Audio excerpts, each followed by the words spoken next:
Okay, I'm back. Yesterday I said I thought I was going to take a break from this game today.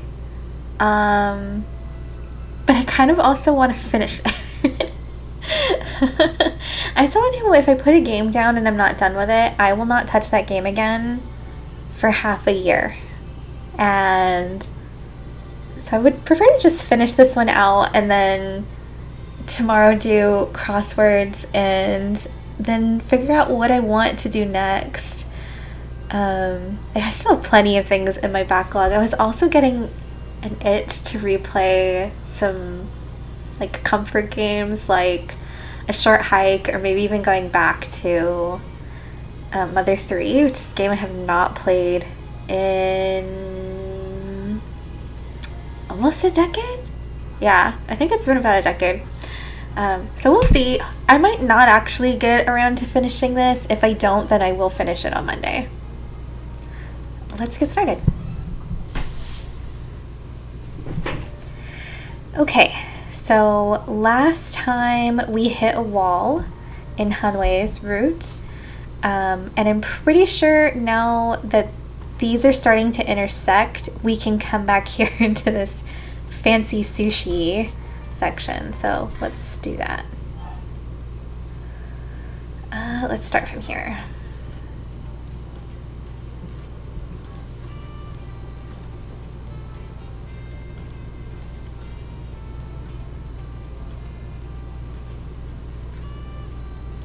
Here we are, Komagata High.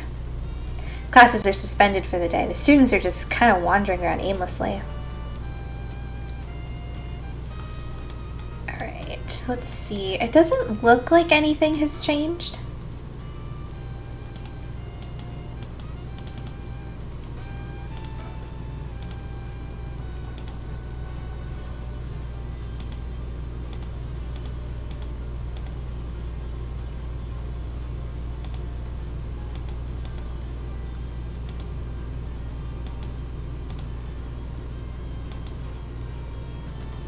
Okay, so this seems the same as the last time. Let's see what happened. Oh, wait. Maybe it's that we just move back over here and then we bump into the other group again? Because that's where we left off last time. We'll see.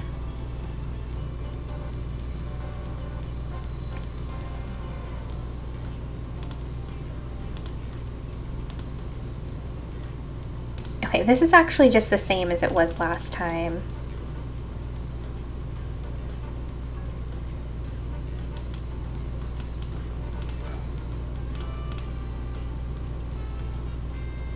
Yeah, this is exactly the same. So I don't think anything has changed yet.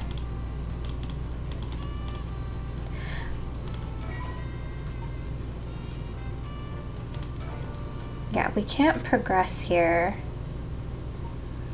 Maybe we can hop back over here.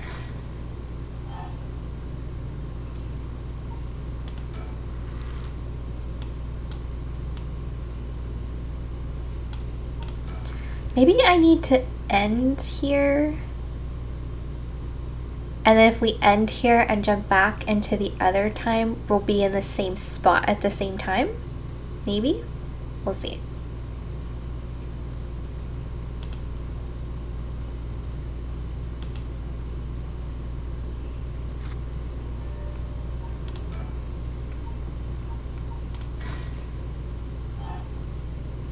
Yeah, let's go back to Komagata.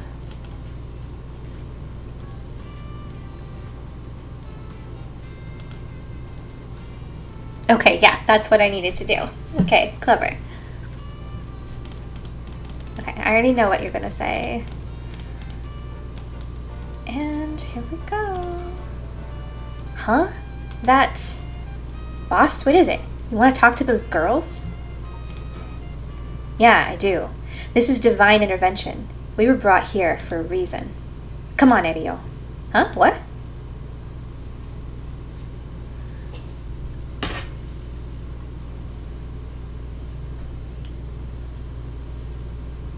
Hey, aren't you... You must be that high school skirting the child labor laws who I've heard so much about. Say that again? Sorry about that. He's with me. Mr. Tsutsumi, if that's how you feel, maybe you should look into improving my working conditions. I'd prefer not to work for free, to be honest. Don't you worry about that. If you help us out, you can have whatever you want. Boss's treat. Wait. Really? Thank you so much. I've always wanted to go to a fancy sushi place. Ooh, yeah. Like one of those places in Ginza? I've never been. Let's go. We got ourselves a deal, right, boss? The girls are at our service.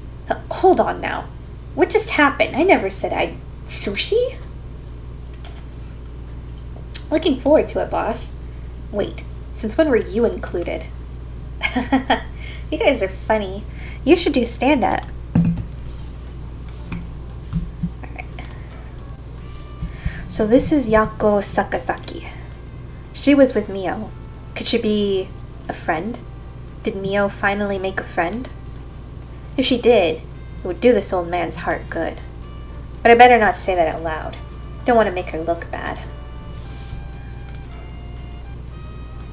Mio Kurosuzu. She's like a disciple of the Paranormal Affairs chief. I've heard she helps out with investigations free of charge under the guise of training. Although she's my old boss's protege, she helped me out plenty while I was in Paranormal Affairs. She may look meek, but she's got strong spirit sense, sharp instincts, and courage. With quite the brain to back it all up. That said, I can't help but think there's some kind of darkness following her around. So, how much have you been able to figure out? Well, I know what happened around midnight last night. Someone invoked the Feast of Shadows, which boosts the power of curses, then brought forth the 7 mysteries of Honjo. That allows even those who do not have the power to cast curses to gather soul dregs for the rite of resurrection. At least, that's my hypothesis. Sounds about right so far. As I'm sure you know, there are actually 9 mysteries, not 7.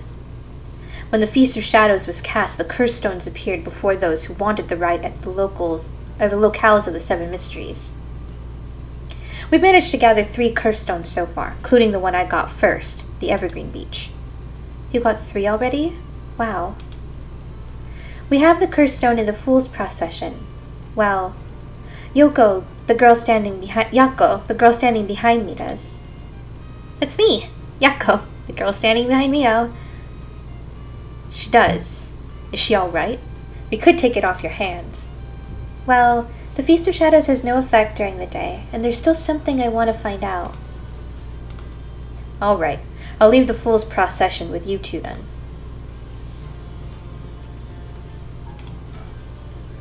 Sushi, huh? Well, if that'll solve the case, it's a small price to pay. I'll just expense it to the Paranormal Affairs later. Thank you. Please collecting the other curse stones. I'll be looking for a way to stop the Feast of Shadows. Okay, got it. That should make things go more smoothly.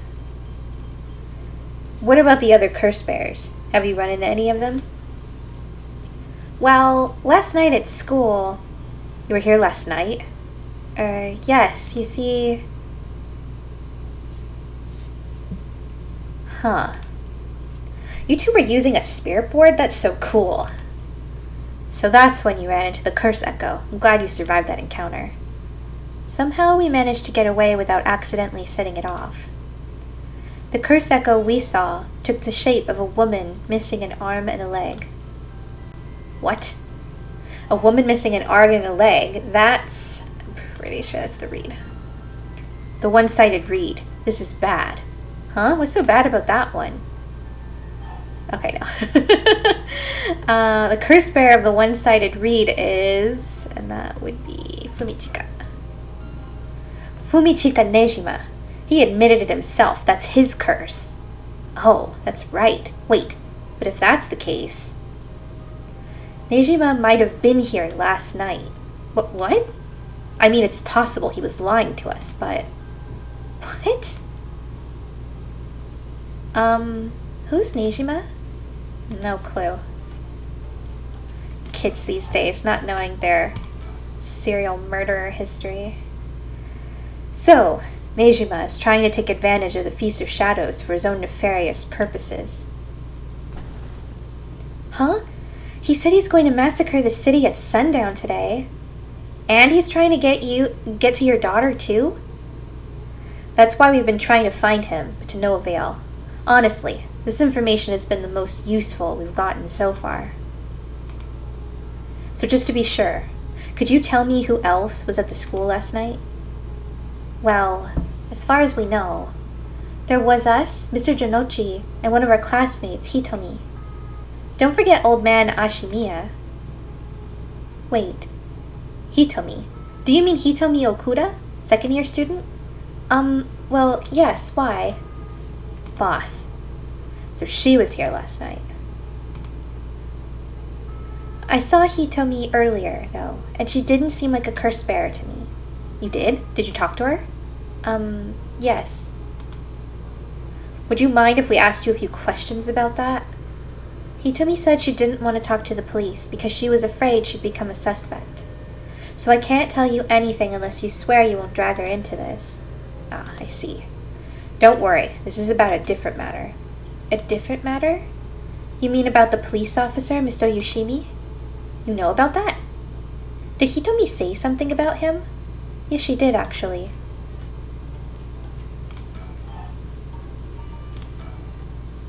If we're talking about people who were at school last night, there was one more person, though I'm not too clear on the details.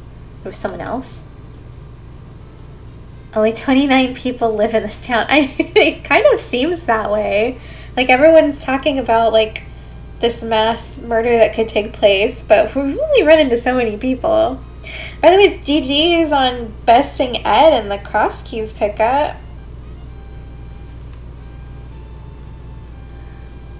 Alright. What? Talk about some vital information. What she said happened was... It's always a luck box with you.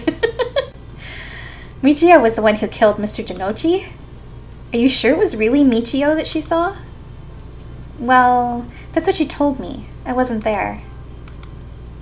That must mean there was another curse bearer here last night. Janochi was killed by a curse, so someone had to have been there, whether it was Michio or not. Damn, boss, do you think it really could have been Michio's ghost?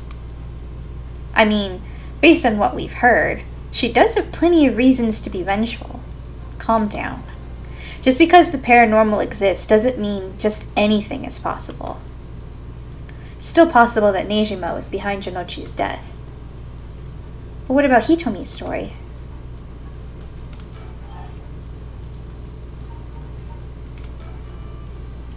To put a stop to the Feast of Shadows, it would help if I knew more about how the curses of these 7 mysteries first came about.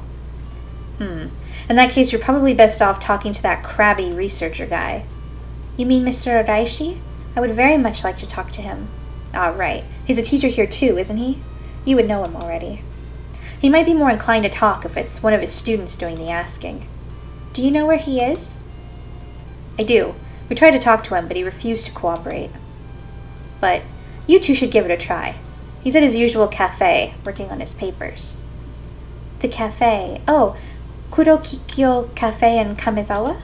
Is that the only cafe? Thanks. We'll head over there now. School rules say we're not allowed to go to cafes, though. Don't worry about it. I'll allow it. Thank you. Huh. That's all it takes?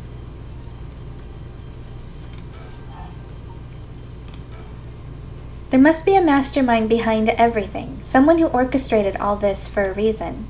I want to find out why.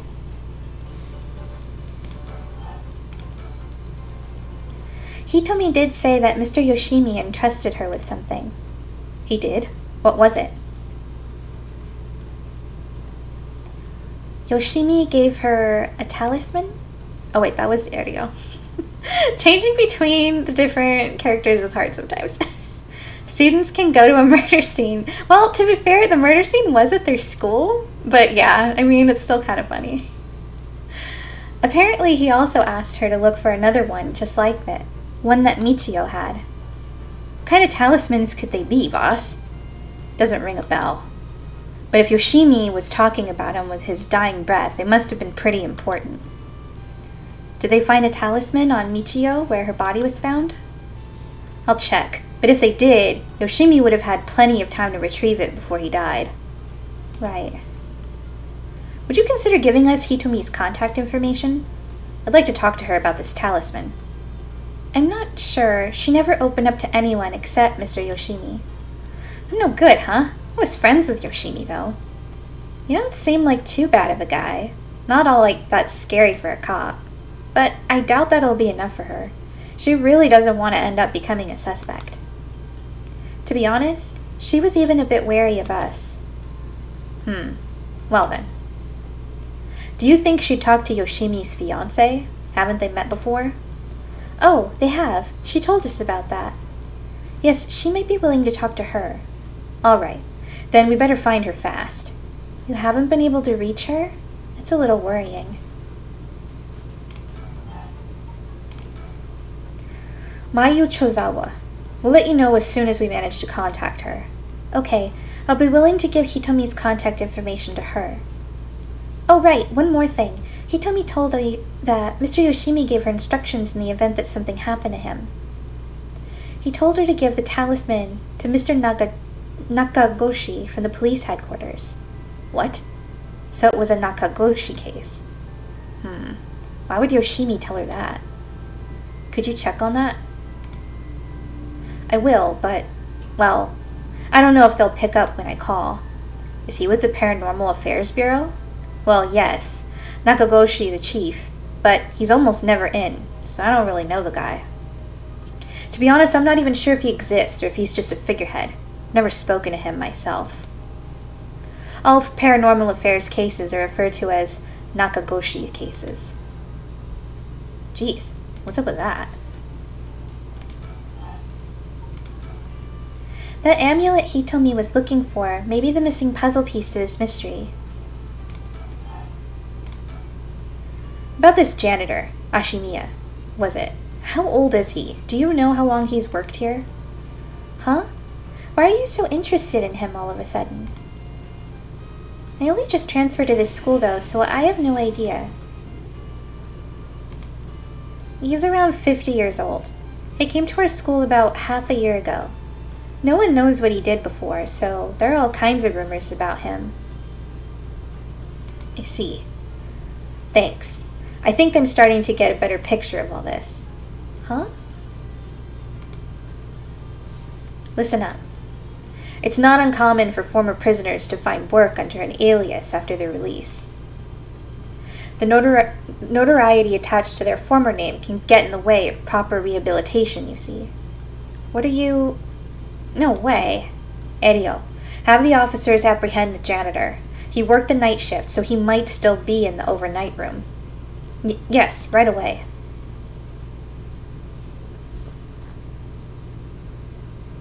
Boss, bad news. Apparently the room's been empty all morning. Sounds like they'd be looking to question Ashimiya too, but couldn't find him anywhere. No. All but confirms it. Just one more thing to check. Are there any photos of this Ashimiya? The old man seriously hated getting his picture taken. He'd always avoid it. Erio, call an urgent search for Makoto Ashimiya. We can't let him get away. Yes, sir. I'll contact HQ right away.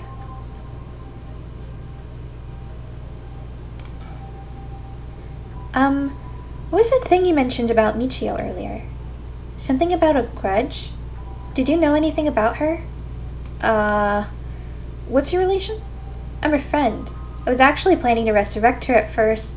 Ah, I see. We gained quite a lot of information from you two. It's only fair we share her as well. Tell her, Erio. Alright. Keep in mind that this is just a theory, though. Okay. After re-examining the crime scene, Yoshimi concluded that Michio's death wasn't a suicide, but a vehicular collision. Wait, what? An accident? Being hit by a speeding truck or van would have resulted in similar injuries. The investigation was ordered by Yoshimi, so it seems he had his doubts about it being a suicide. What? A van speeding? Yako, what's wrong? Are you okay?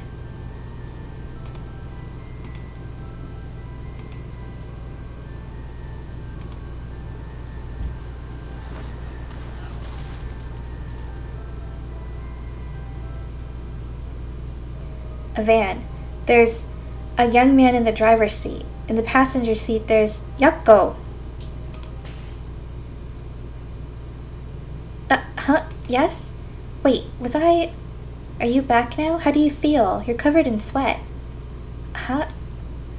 Yeah, I'm okay, I think. Sorry, I went a little crazy there. It's no problem, as long as you're okay. That was quite the surprise, though.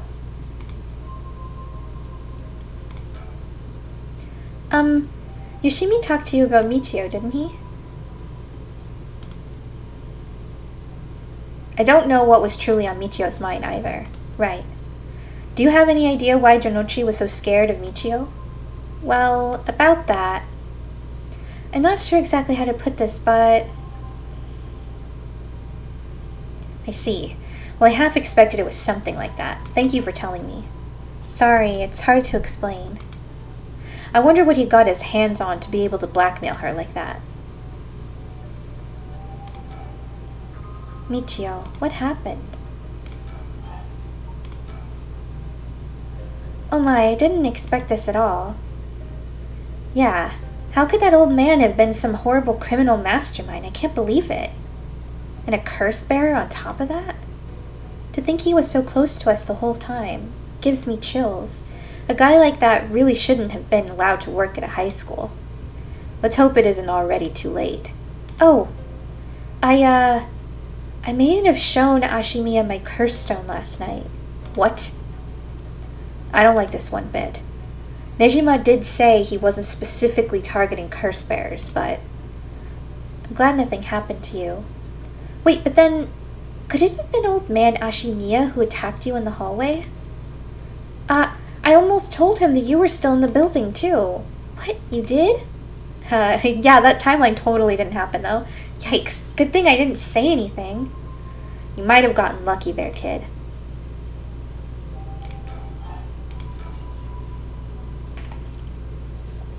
This is too much. I hope they find him soon. Come on. Long arm of the law, help us. Okay, imagine that. Yeah, we're good. This is one hell of a coincidence, huh? That this random girl you know was already involved with the case. Almost did, but definitely did not. Anyway, back to my not at all suspicious visions. Yeah, what was up with that? I don't remember her having any visions previously.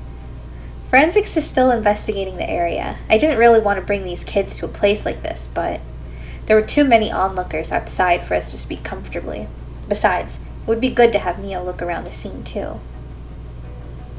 Okay, anything else? Scene of crime. What's that rope all about? It indicates where Jonochi's body was found. They've moved his body, but this way we can still have an idea of how it was found. Yikes, that's a little gross. You can even see how his arms and legs are all... Ugh. Cool it, Ario. You're scaring her. This kind of stuff is a little much for a kid. Hey, I'm pretty sure she only asked because you were staring at it so intently. Alright, that's enough, Mio. What do you think? I knew it the second I looked at the scene. You're right. Traces of a curse still linger here. I figured as much. Does that mean Jonochi was killed by one of the curses of the 7 mysteries? Yes, a strong curse like that always leaves behind a trace. Wow, Mio, you're so calm. Are you used to this kind of thing? I wouldn't say I'm used to it. It just comes with experience, I guess. No? I've heard some stories about you. Didn't you investigate a gruesome scene where someone had been killed by a paranormal attack without even breaking a sweat? Stop it, Mr. Tsutsumi. She's going to get the wrong idea. Whoa, that's amazing. Mio, you're a professional. You think? Totally. You're cool, even in the face of death. That's awesome. When you put it like that, I'm not sure how awesome it is. Hey, boss. Forensics is calling. I'll go see what they have to say. Sure, thanks. Boss, they found this on the ground, a short distance away from the scene. What is that? Ribbon? Yeah, the kind you use to tie up your hair. What? I've seen that ribbon before. You have? Go on then. That's the ribbon that Michio always used to wear. What? Doesn't that mean that Michio was here? Are you sure? Definitely. I have the same one at home. We bought them together. That has to be hers. Then, did she come back to life somehow? But how?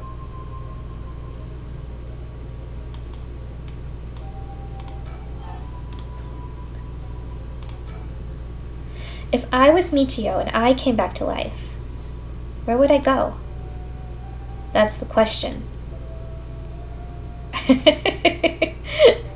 She just forgot that she dropped it. She got her revenge on Janochi, but she may have more revenge to dish out. Is there anyone else she'd have a grudge against? Well, what about the guy who killed her in the collision? If she really did come back to life, then it's terribly sad that she's spending her new chance at life like this. Being obsessed with revenge is such a tragic way to live. That was such an expression of guilt. I'm afraid that's all we can tell you. Don't worry. You were a big help. Thank you. We should start our search for Neijima and Mayu Chozawa.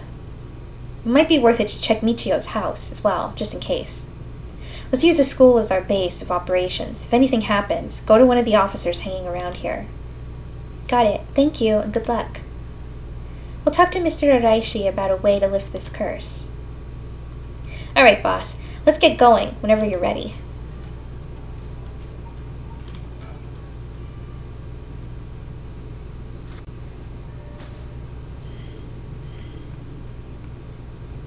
Okay, so we can't actually continue this one, so we can jump into one of these two. I'm gonna go back here, I think. I think Michio was cool, but this murder ghost has me thinking otherwise. That's if she actually... I'm not convinced that Michio is alive and has been resurrected or whatever, but we'll see. I could be wrong. Ma'am, allow me to introduce one of the country's most elite detectives. Name's Irio, Jun Irio. I'd call myself elite, but either way, it's nice to meet you. This here is a brilliant Chief Inspector Tsutsumi, and yes, he's just as rough and tumble as he looks. Sometimes I really don't know if you're complimenting or putting me down. So, you two are detectives. This is my client, Mrs. Harue Shigima. Her father's a big deal in the police himself, so remember to mind your manners. A bigwig named Shigima? Boss, you know this guy? Shit, I've heard the name. But you know I don't keep track of who's in the upper echelons. There's no need to worry. I am my own person, after all, and my father has nothing to do with any of this. Ooh, did you hear that, boss? Looks like you're getting off easy this time. Don't make it sound like I'm involved in some shady business. It ain't like that. You both seem rather jovial, despite being detectives. How rare. The police officers I've met have always been so dull. Well, you won't find any dull cops here. We'll round up all your criminals with a smile. That's our motto. How lovely. Keep it up. Just hold on one second. This is the first I'm hearing of that. Well, you're right about them not being your typical detectives. What brings you here, Richter? You want a case? That's right. Picking up the police's slack. I trust you remember the kidnapping and murder case from last year? Oh, I remember now. You're that Harue Shigima, for the kidnapping case. Huh? Did I miss something? Don't be an idiot. It was the case where Munesada Shigima's grandson was kidnapped. Which must have been your son, ma'am. Indeed.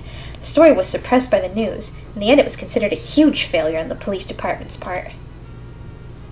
Most of the investigation was conducted in secret. And unfortunately, the department is unwilling to reopen the case. Any investigation carried out afterwards turned up nothing at all, which is why I'm now on the job. So they never caught the culprit, huh? That's rough. So your findings have brought you to this place, then? That's right. An individual connected to the case used to live around here. Used to. That's right. As of last week, they're deceased. We'd hoped to talk to the family. No one was home when I checked last time, so we figured we'd try again. Interesting. It sure doesn't look good on the police to be mishandling cases like this. If there really was a culprit, it should be our responsibility to bring them to justice. Well, I do consider the police my people. So you consider the blame to be shared. You've got a stern side as well, I see.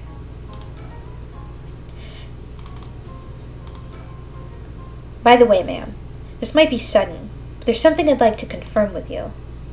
And that is... Do you happen to know anything about the 7 mysteries of Honjo? Sorry, Chief, but that's hardly... With all due respect, investigator, I think my question was addressed to the lady. If you insist.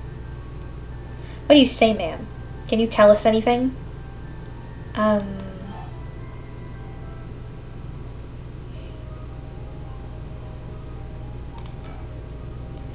I've heard of the 7 mysteries. This talk of curses eludes me. Is that so? Well, I'm sorry for the intrusion. Oh, wait, but if she said that, he knows she's lying.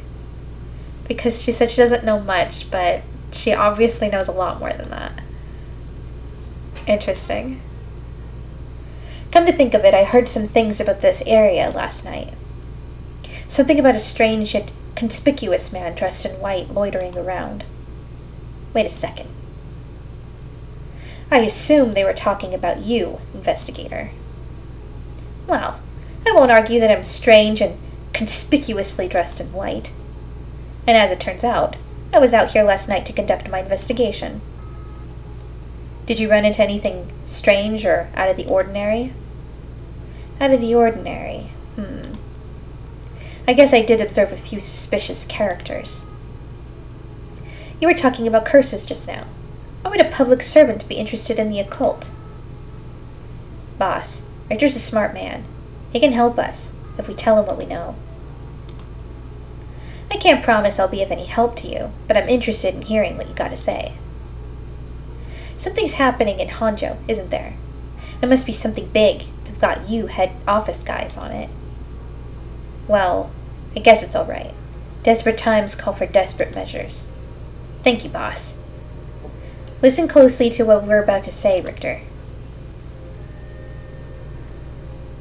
Off screen. So by using curses to commit murders, these people collect soul dregs to perform the rite of resurrection. And these curse stones are somehow connected to the 7 mysteries of Honjo. It's a tough story to swallow, but I don't see a reason to doubt you either. We figure the strange occurrences happening around here recently are connected to these curses. To get the situation under control, we've been searching for the curse bearers to confiscate their cursed stones. Do you have any information that might be of help to us? It's tough. I never expected curses and other mumbo-jumbo to play into this all. But if we're talking shady characters... There was this middle-aged fellow I saw on South Watergasui Street. He had an average build. He was anxious. He was searching for prey. Boss, what do you think? Well, considering the location, it could have been Hideki Araishi. We already got his curse stone. Impressive. You two are working quick. Did you see anything else? Not that I can remember. It's a shame. If you see any characters who look like they might be carrying a curse stone, it'd be a huge help if you let us know. Absolutely. I'll let you know if I find anything. Richter, perhaps you could lend a hand on our case too? There's a number of people we can't track, and finding missing persons happens to be your specialty, no? Hate to disappoint you, but I'm busy enough with this case. The faith of my clients is what keeps me afloat. I have to prioritize requests by the order in which they come. I see. Well, can't say that's not fair. What do you need a private investigator for anyway? Cops should have plenty of bright folks to throw on the job. True, but this isn't an ordinary case we're dealing with here. Huh? By the way, that reminds me, Richter. Yes? You said the person who used to live here died last week. You wouldn't be referring to Michio Shiraishi, by chance. You knew? I thought so. It seems like we're here for the same reason then. Seriously, Michio was involved with curses and magic? Strictly speaking, the curse part isn't our concern. We're looking into Yoshimi's case. Yoshimi? Oh, right. Hajime Yoshimi's. That's right. He died on the job. I'm sure you've heard of it. I heard. It was a most unfortunate loss. So there's a connection between Hajime Yoshimi of the Juvenile Division and Michio. Well, hold on. Let's focus on Michio for a second. You think she had something to do with the kidnapping? Talk about unforeseen developments. Exchanging information should prove mutually beneficial. I'll tell you what I know, but in turn, I want the full scoop on your findings concerning Michio. Sure, to tell you the truth. What? You believe Michio's ghost is the one who killed Mr. Janochi? So he wasn't just mumbling nonsense? I mean, we haven't fully confirmed anything yet. But the testimonies we've heard and the evidence we've found point in that direction. Testimony? You mean from those, psychic high schoolers? Did they also say there was a chance Michio hadn't killed herself? Wait, if that's all true then, did you figure something out? Kankichiro Iwai. Huh? Kankichiro Iwai. He'll be the next victim. We have to open the door to Shiraishi's house. We need to look inside. Hey, what's gotten into you? Boss? I'm sure the landlord would give us the key if we asked. Screw that. You know how long that could take? We can ask permission later. Richter? Hey, Richter, calm down. We can't just...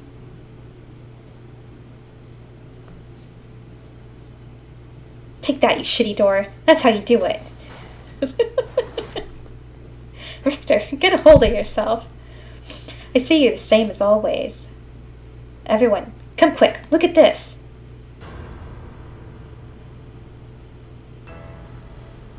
I'm trying to remember who this guy is. I know he was like the last person of interest file we obtained. Whoa. What's up with this room? Boss, there's a dead body in here. Whoa. Could that be Michio's dad? Oh yeah, it's her stepdad. Okay. Nah, he's her stepdad at best. If that, it's got to be the body of Kankichiro Iwai. There's no doubt about it. The man's a goner. He's gotten real messed up. Looks like he's been like this for a while. I'd say it happened last night. Erio, did you find Janochi's body in the same state? Now that you mention it, it looked as though Kohei Janochi had died from a number of heavy blows. What are you suggesting, investigator? It was Michio Shiraishi. She's alive. She used the power of the curses to get back to the men who ruined her life. That's ridiculous. You're suggesting she actually revived? It's got to be that. And if she's alive, then...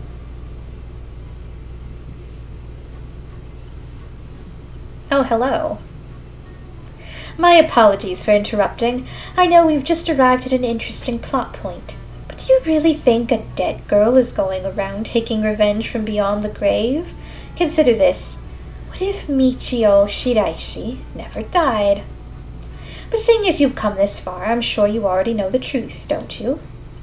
And so, I would have you answer me a question. Where in Honjo was Michio Shiraishi the hour of 8 o'clock this morning? Oh boy.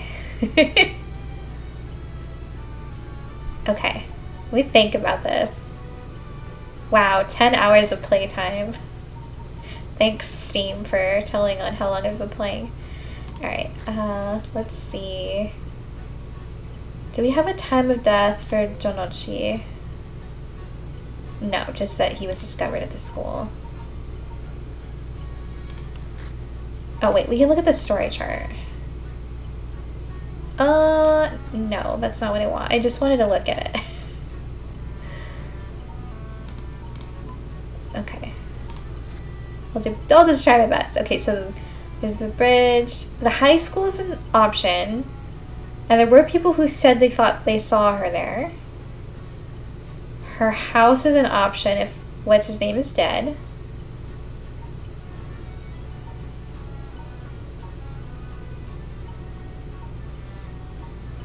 I'm gonna guess the school. It seems the most likely. I see. So that's what you think. Let's take a moment to reconsider what you know and choose again, shall we? Wow, it's the polite way of saying, like, no, you're wrong. Okay, well, the next likely case is that she was here, if that's what people are suggesting. Everything else would be me just wild guessing. Yep, and it's also wrong. So that's what you think. Let's take a moment to reconsider what you know and try again. Okay, well, what do I know? Because she's supposedly dead, so... Alright, let's look up Michio. She was found deceased a week ago at the morgue. Well, I mean, if it was a week ago, wouldn't she have been cremated already?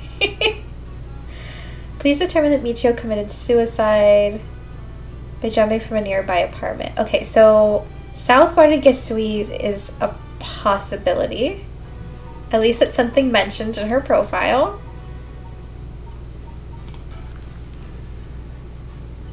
Nope. What do you want me to say, game?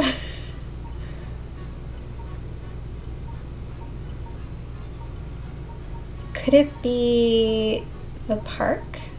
If because they did do the rite of resurrection, but it could be that it didn't work the way that he meant it to, because he thought he would get to resurrect Yuko. So that's my next guess, because the game's not giving me much to go off of.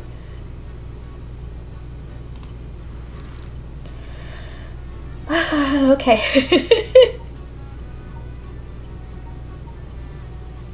The Sumida River is an important location.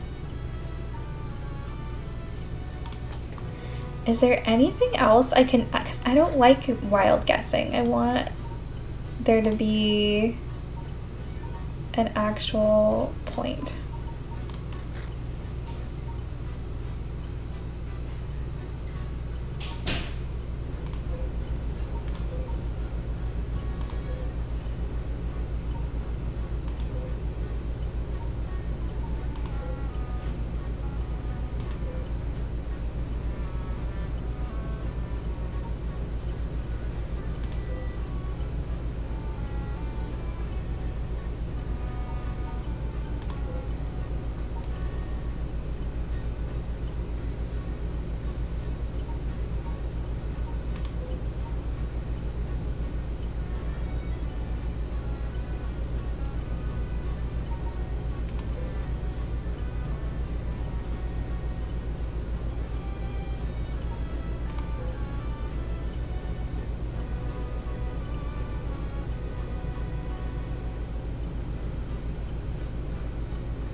This is such an annoying point in the game. Okay, so she was at the candy shop, which is Yako's family's home.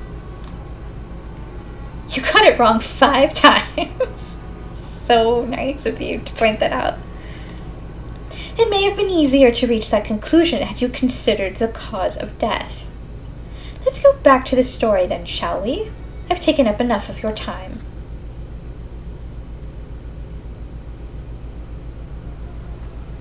That doesn't make any more sense to me. Hold on.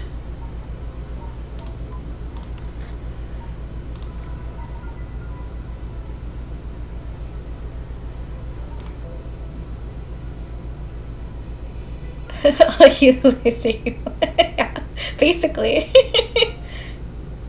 How are you doing this morning, sis? You can spot Yako in the store. Businesses become something more like general stores.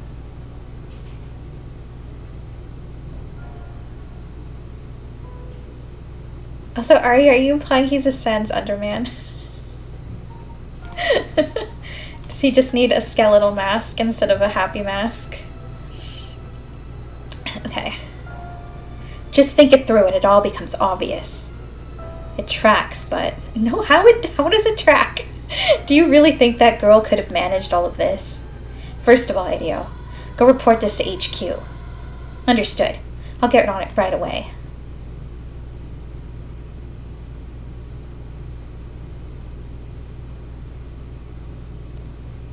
Started counting the times he didn't succeed in a taunting fashion.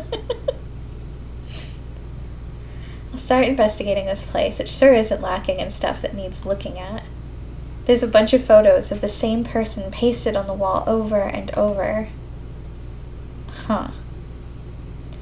He keeps sending Hideo off on his own. Does no one expect Detective Kissyface to get jumped and murdered when he's isolated?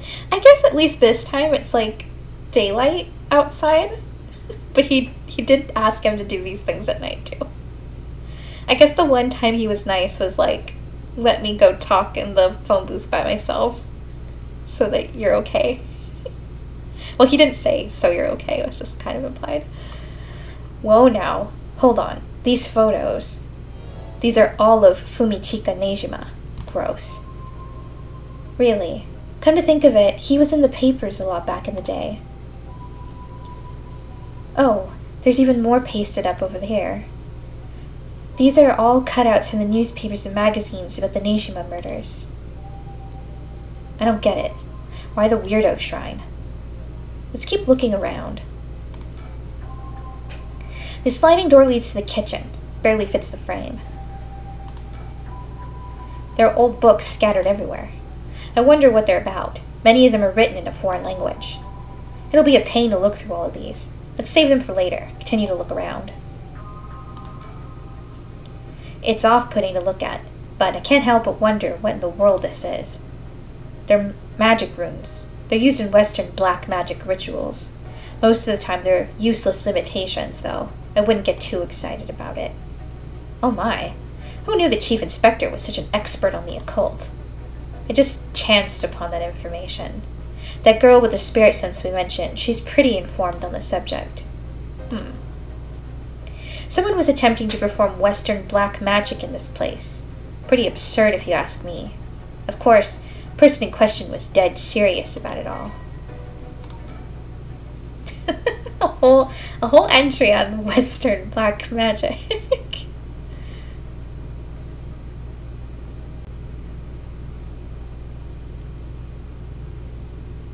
Intelligentsia is a great word. Alright. It's not what witchy spaces I'm familiar actually like, but okay. It'll be a pain to look through all of these. Let's save them for later and continue to look around. This drawer is really old. Chief Inspector, do you mind if I look inside? Huh? I mean, in normal cases only the police would be allowed to touch things, right? Right. Hideo isn't here, so let me take a look at it. He would also make Hideo open the drawer, so there's definitely something to your observations. There's just clothes in here. Not much variety either. Can't say they were big spenders. Well, I was hoping to find a kind of talisman here, but I guess we're not so lucky. I see. Thank you anyway. Okay, here's the window. The window and storm shutter's closed. No light gets in here at all. It's pitch black. The neighbors mentioned they started to keep the house shut like this not long ago. It's the same man in every picture. Is that Fumichika Nejima? Wow, this is quite the spectacle. I don't think I'll ever manage to erase this from my mind. Don't worry, Richter. You're quite the spectacle yourself. Do you mean to compare me with the likes of a bizarre criminal? These aren't just from publications. They even snapped a number of shots of their own. They must have admired him. Why else would they have collected so many pictures? Whatever the case, it's certain they were obsessed. Look at these. Pictures of Fumichika Nejima cut out from the newspaper and magazines. Whoever put these up was obsessed. Wonder what the intent was. You think the Shiraishis are somehow connected to Nejima's case? Perhaps they did as to not forget a grudge or something. It's crazy to think Nejima might be involved in all this too. Do you think he might have anything to do with the body here? Maybe. The man's already put out on parole. He's a curse bearer with a curse stone now. He announced that from sundown today. He'll be going on a killing spree. Oh dear. There's an emergency search underway as we speak, but no one has yet managed to get a hold of the bastard. So he hasn't changed his ways. That doesn't bode well. To tell you the truth, the lady here isn't completely unconnected from the Nejima murders either. You don't say. That's right. We talked about it last night. 20 years ago I found the hand in Sumida River that brought the incident to light. You don't say. You were the kid from back then? You were really brave. You did a great deed. Were you the detective I spoke with? I had no idea. So you two have met before. Fancy that. I've been worried that Fumichika Nejima might bear resentment towards you, ma'am. You might be right. Unfortunately, that asshole is quite the resentful type. Oh dear. That asshole. I wonder who put the idea into his head.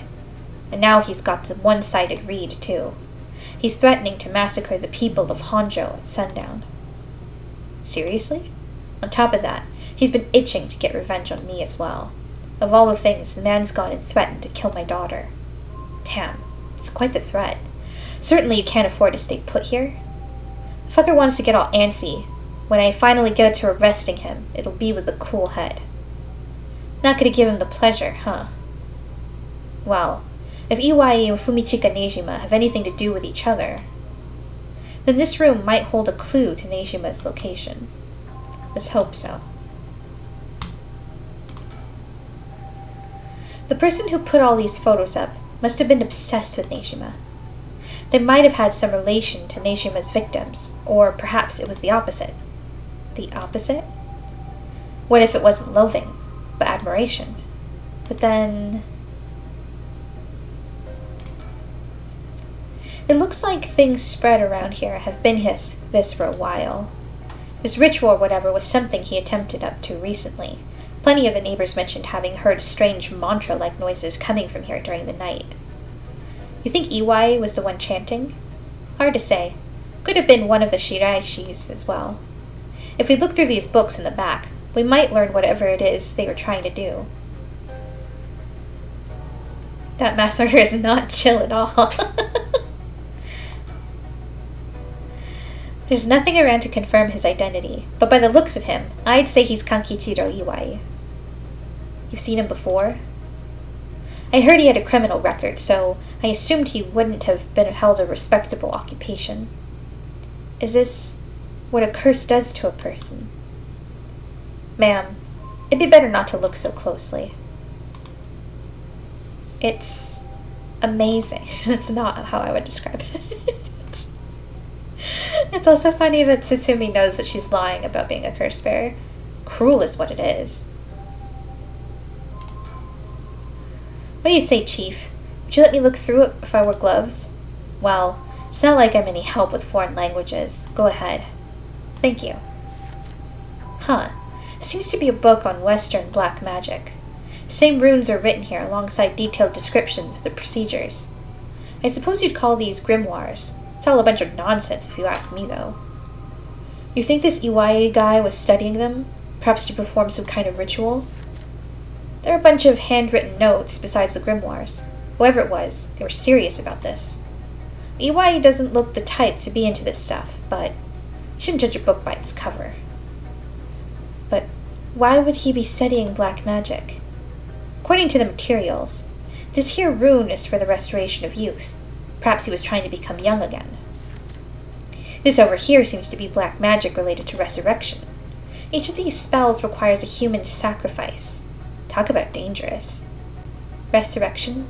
Like the rite? I guess no matter what part of the world, people will turn to the occult for similar reasons. What is it? This looks like a journal.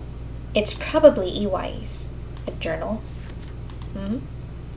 His writing's surprisingly thorough. It's almost as if he was writing a report for someone. Oh wow. Now this is something.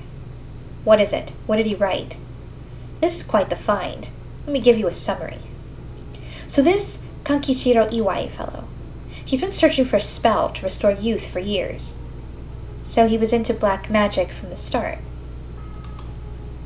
He believed if he could learn to successfully perform the spell, he could then use it to earn a fortune.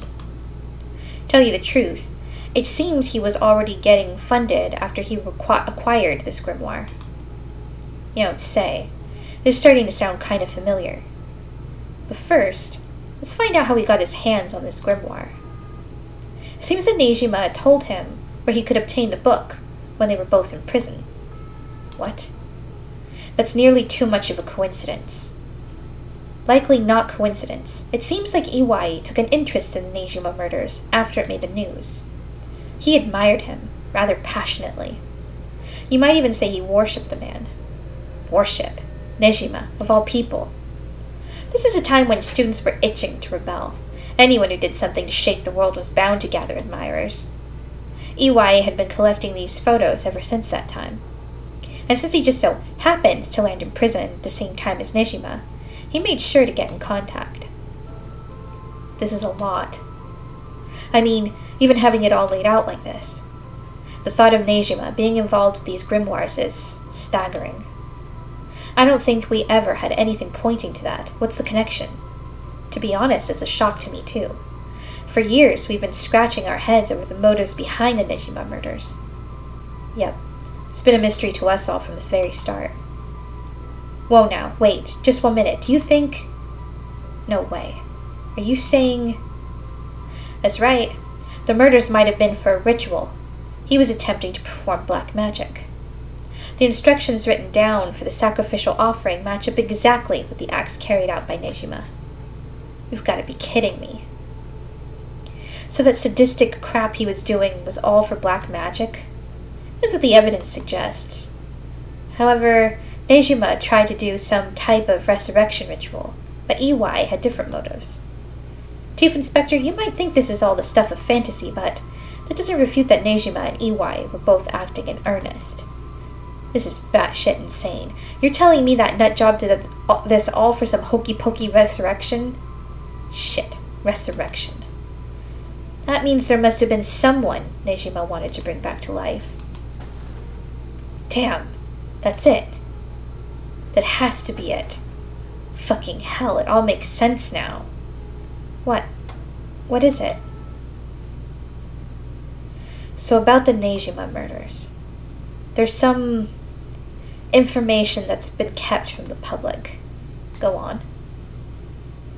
When we broke into his house and arrested him, we also found a baby. A baby. It was a girl. Looked to be about 6 months old. She was covered in filth. She looked so weak and sickly. We called the medics right away. If we were a second later, I'm sure the girl would have died. So, was Nejima the father? He told us he'd found her under a bridge. He found her? She was abandoned? I've heard the parents threaten to leave their child onto a bridge as a threat, but to think it really happens. I suppose there are those cases with the dead newborns found stuffed in coin lockers, so it's not without precedent. Whatever the case, we never found out the truth. There's one rumor from back then that I could never get out of my mind. And it's starting to sound more likely now.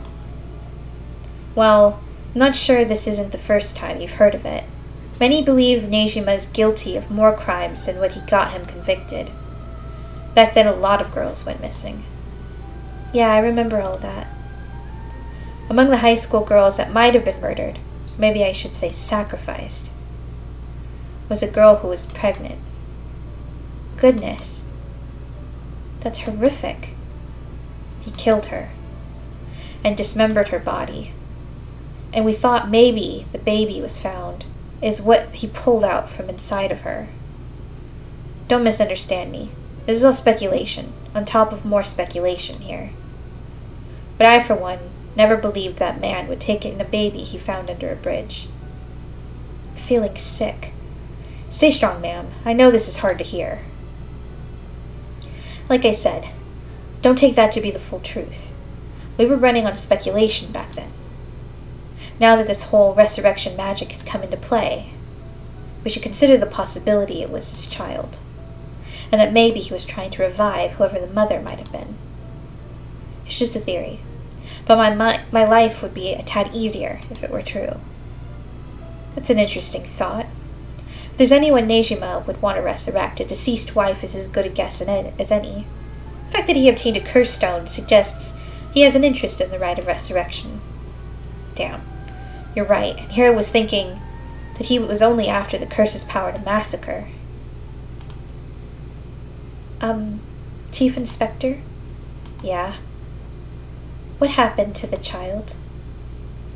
Without a birth registration on file, best we could do was find the girl some suitable foster parents.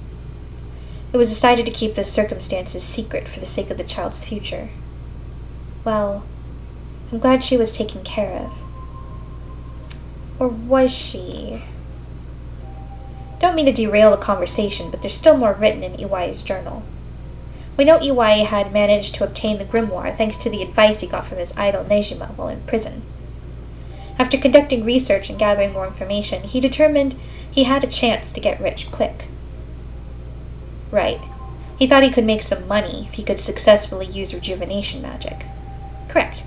Turns out someone gave him the idea. Which of the characters we met is the baby grown up? I was thinking Ayame would make sense. Because she's had this or not Ayame, Hitomi.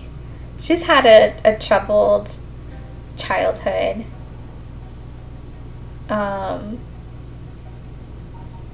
So that's possible. Who actually was? Ayame is the adult. Well, actually, no, is she too young?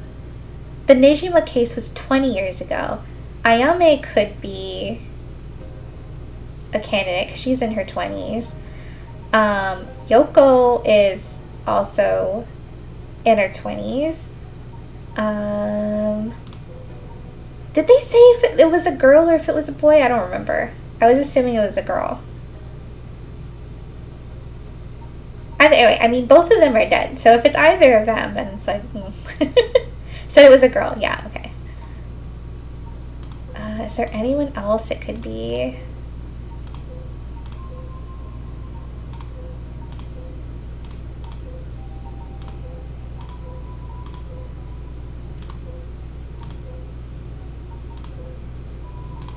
We don't know a whole lot about Mayu.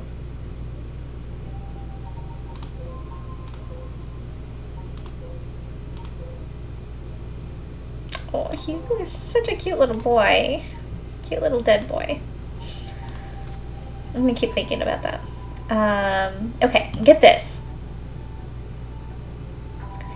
It was the one and only queen and chairwoman of Hikaku Soaps herself, Natsume Yamamori. I was wondering when the soap stuff was going to come back into this. Wait, the chairwoman of Hikaku Soaps? So that's where this leads. Here, let me read what he wrote. The queen of Hikaku Soaps has a strange fear of growing old. Her fear of death is even worse. If she does die, she wishes to be revived, and she will spend whatever it takes to preserve her beauty. Magic, rituals, and rites. She'll use whatever means necessary. Her tenacity is unbelievable. She was apparently investing money into any research on resurrection, the restoration of youth, and the like. So, she would even throw her money at the occult. Places greed will take you. Well then, that brings us to Hideki Araishi. She presumably funded his research into the rite of resurrection as well. That's what it all points towards. I wouldn't be surprised if the witch of Hihaku pronounced at the rumors of the rite of resurrection, or pounced at. It's starting to sound likely. It might also be why she's spreading the rumor about having godly powers. It's a convenient cover for if she becomes young again. Godly powers? What's that all about? You can ignore that. Either way, I think Iwai took the payments he was getting for his research to seduce a family into taking him to keep a low profile. The Shiraishi family, Michiyo, and her mother, Toshiko, were just as unlikely marks. And this is where you get involved. You feeling steady, ma'am? Huh? This has something to do with me? No. You can't mean. You realize then. Perhaps.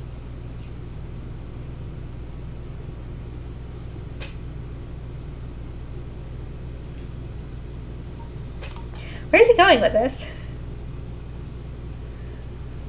Michio and her mother were just unlikely marks. I think EY took payments he was getting for his research to seduce her family into taking him to keep a low profile.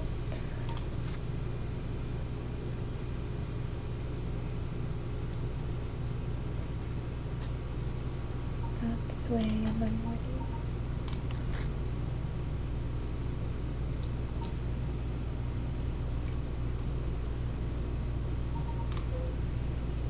Okay, so that's her.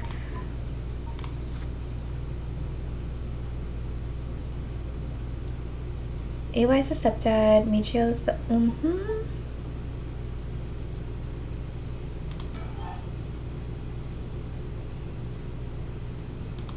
Wait, what?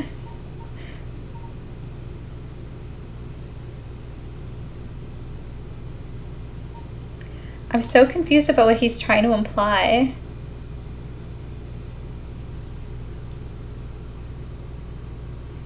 Either way, I think EY took payments. Like, what? You have to give me more than this. I think EY took the payments he was getting for his research to seduce a family into taking him to keep a low profile. The Shiraichi family, Michio, and her mother Toshiko were just his unlikely marks. And this is where you get involved.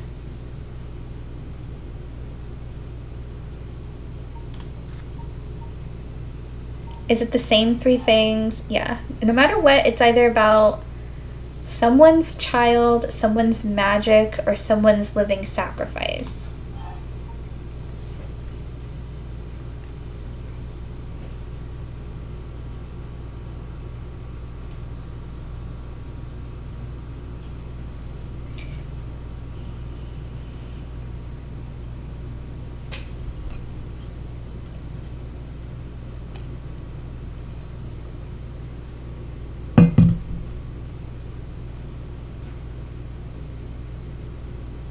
What do we know about Harue's background? So Harue, we know two major life events.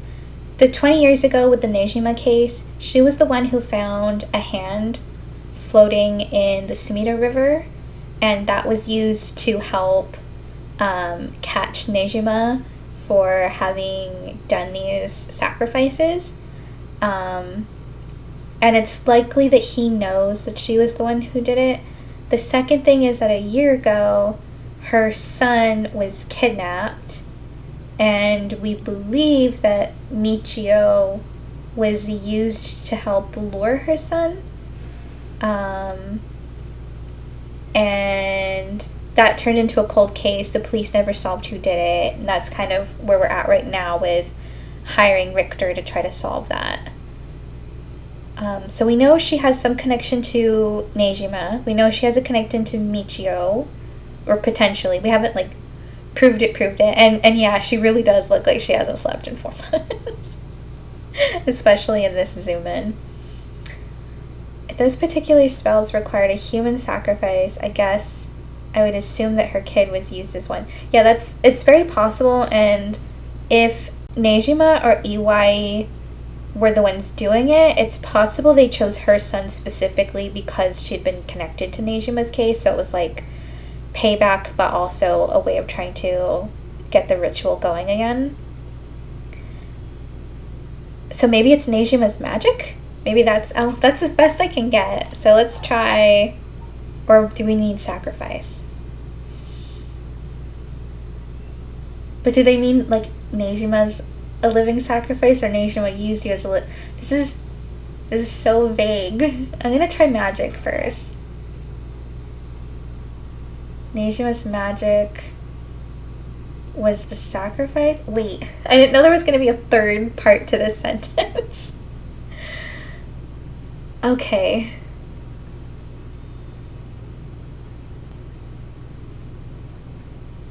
This changes the structure of the answers. So actually, okay, wait, no. We go back one. His living sacrifice was a child. That's how it goes. Fumichika Neishima's living sacrifice was a child. Okay, no. That's not what they want me to do. What? Ma'am, please calm down. That wasn't it. Was I mistaken? Then what did you mean? Yeah, please tell us what you did mean, Richter. Iwai moved in with the Shiraishis to practice his magic. He needed a sacrifice to perform his youth restoration spell, but that meant extracting the life force from someone young. Okay, so I just got the person wrong. Why is Richter acting like I need to calm down? I was just off by one part. What was the point in, like, making us go through all those windows to puzzle that out? Just tell us the answer after. So it was Iwai. This man, Iwai, worshipped Neijima. So he must have also despised Neijima's distractors. Not to mention, he was captured and sent to jail once before. Surely he had a bone to pick with the police. So when he realized he had the chance to both avenge Neijima, embarrass the police, and acquire a living sacrifice at the same time? Fuck. You got it. Iwai kidnapped Haruo Shigima's son and managed to score 3 birds with 1 stone. You're telling me then that horrid man, he never had the intention of returning my child. I thought there might have been a reason why the kidnapper seemed to be mocking the police. He never wanted money. His aim was to humiliate the force. It all makes sense. He must have used Michio to lower your boy's defenses and then kidnapped him on his way back home. That man, he took Shuichi. Ma'am, please calm down. I understand, but you must remember to breathe. You don't understand. You have absolutely no idea what I'm going through. This isn't a joke. I wouldn't expect the police to understand. You'll never understand. Living sacrifices. What a stupid, stupid idea from a stupid little man. Okay, ma'am. Let's just take a moment to breathe. Why don't we get some fresh air? I can't believe this. This is...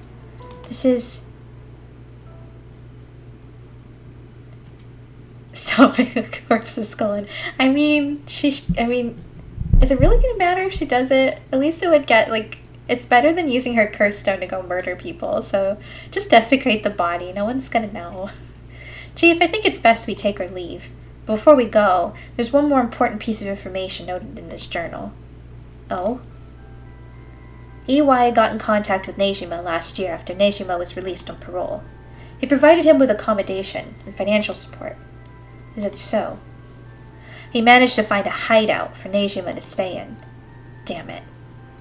If anything, rather than use his money to support the Shiraishis, it seems most went to Neijima instead. If Neijima's lurking around anywhere at the moment, it's probably in that hideout. Did he write where it is? Unfortunately, no. Not that I can tell. But it seems Michio knew where it was. She never met with Neijima in person, but she was made to go in and clean up, among other things. What good is that information? The girl's already dead. Wait. No. She's alive. That's right. Michio Shiraishi is alive. If you can find her and get her to talk, you can get her to spill the beans on this hideout, too. Investigator, I'm asking you. I should be going. The lady's not well. She's always seemed the most sympathetic of the curse bearers, anyhow. I think she can do a little murder as a treat. She should at least get to murder Neijima before the game is over. Neijima could be hiding in any of the 8 places in this town. Yeah, there's 1 cafe in the entire city. Okay, but why was Michio helping? Yeah, the only thing I can think is, like, coercion from her stepdad, because I know he was abusive to her and everything, but I don't know. It's not mathing to me. I don't really understand Michio's story, especially if she's still alive. Was it just threats against her life? Because she seems suspect. Yeah, it's not really making sense to me. Like, it feels like we're getting 2 very different perspectives on Michio. The Michio that Yako knows, and the Michio that Iwai and this plot knows. So I don't know what's going on there. Alright, so what updated? All of this. I'm not gonna read that. We know what happened.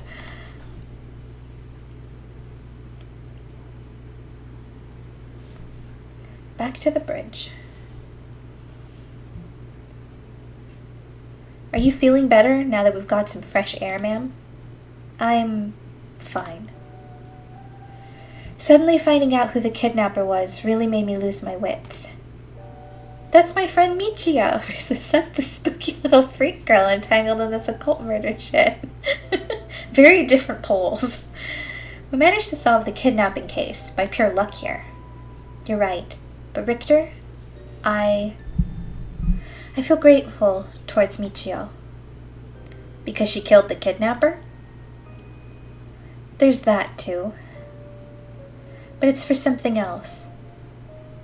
If Michio is the one killing all these people, then she must have acquired quite a sizable amount by now. Soul dregs, I mean. Hey, Richter? Whether the kidnapper's dead or alive, it doesn't mean a thing. Revenge won't bring my boy back. And if Nejima is planning to cause a massacre to collect soul dregs, then all the better. I won't give up on resurrection. So I'm counting on you.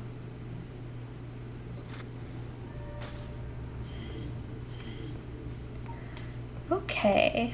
I mean, we were just here, so let's continue with this before going backwards. Happy sea. Shigima Mansion reception room. Back where we started. In further news. Today the body of an adult male was discovered in the residence of one Toshiko Shiraishi around noon. The man identified as Kanchikiro Iwai is said to have been in a relationship with Toshiko. He was unemployed at the time of his death. While further investigations are still underway, it's suspected that his death is connected to the recent serial killings in Honjo. Evidence on the scene may also implicate Mr. Iwai in the unsolved child abduction and murder case from last year. Wow, news travels fast. Richter's got to be questioning why he volunteered to help this distraught woman. Yeah, he's probably feeling very conflicted. Like, okay, well, I mean, I solved the murder case. Morally, I feel like I should go and not help you with what you're planning to do. Well, ma'am, it seems like we've managed to settle one part of the kidnapping case for now. Let's begin discussing our next steps. Right.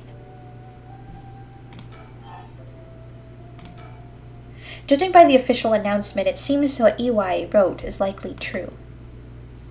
With both the kidnapper and his young accomplice dead, the police should be able to handle the rest.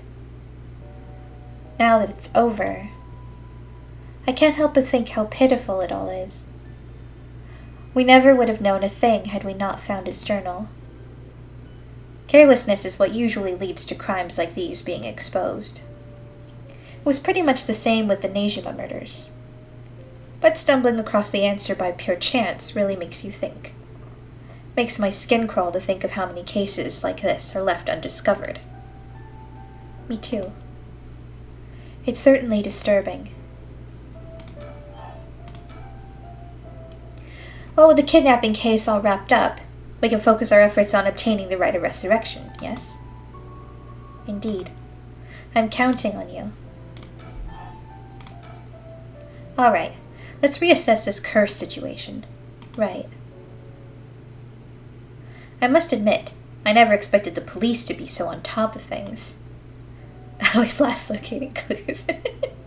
The chief inspector, Tetsuo Tsutsumi, provided us a good wealth of information. I'm surprised he knew so much about the curse bearers. Do you think they noticed I'm one of them? I'm pretty sure Erio didn't. The chief inspector, on the other hand, we'll have to be careful around him. But if he had suspected anything, I'm sure he would have detained us. We should stay vigilant moving forward. Agreed. Even if we steal a curse stone, we may not be able to successfully perform the rite unless you're a curse bearer yourself. Would you be okay with hanging on to the stone from now on? Of course. Just don't use it though, okay? All right.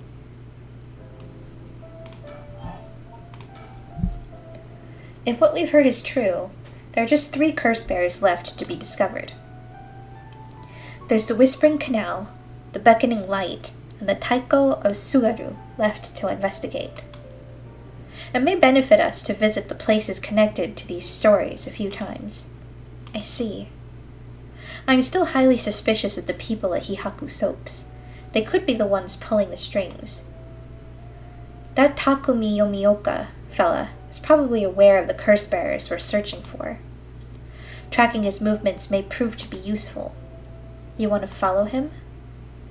If he were to follow anyone, he'd be my first choice, but damn it. Times like this really have me wishing I had more personnel. Hadue has a lot of interesting and good expressions. It's the plight of running small business. I'm always on the hunt for a skilled assistant.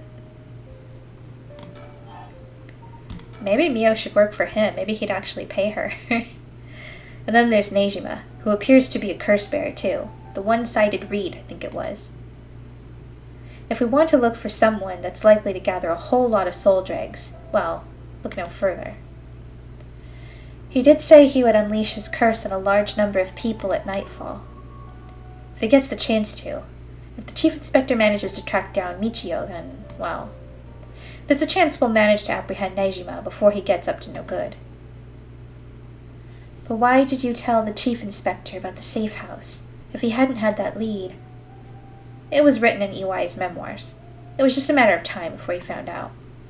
Besides, we're talking about a massacre here. I can't just turn a blind eye. How different is it from any other cursed bear collecting soul dregs? Well, if we're talking Nejima, it could be a lot more dangerous. We'll just keep a close eye on Nejima and the cops.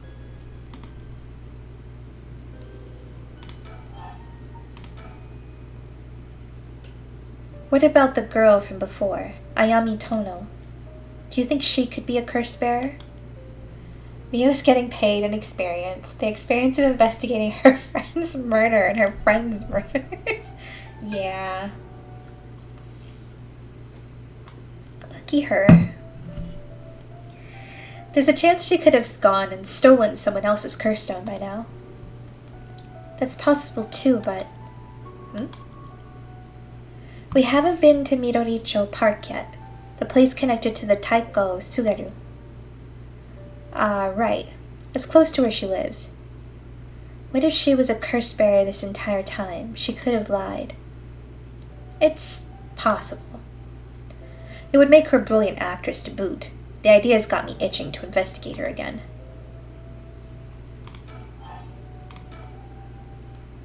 That place is rather suspicious. If only we could run into someone there. Richter? Yes? That's right. Would you mind if we make a quick stop on our way? We can make it quick. I apologize for the diversion, but I'd like to visit a candy store, if possible. I suppose I don't mind. What a weird out-of-context request.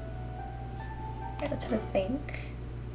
Next up, what do we need to do to get our hands on a curse stone filled with soul dregs? Okay, I think all of these details... Yeah, those are all going to be the same. I already found that sticker, so let's move. Then, shall we depart? From this part on, you will be given the option to finish investigation, which will allow you to immediately end this part. From there, you can continue on to the next part. You may also come back and restart the section from the point in which you left off. Okay.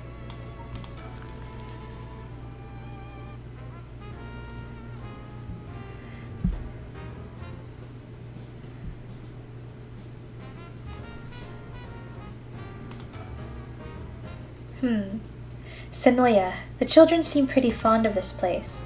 It looks comparatively new. They must have had renovations done not long ago. There's some vending machines. You can buy canned juice for 100 yen. These days, vending machines sell a lot of things besides juice, too. The shop's close to the park, so children have been coming and going without pause. Places like this candy shop have been slowly disappearing from the street view recently.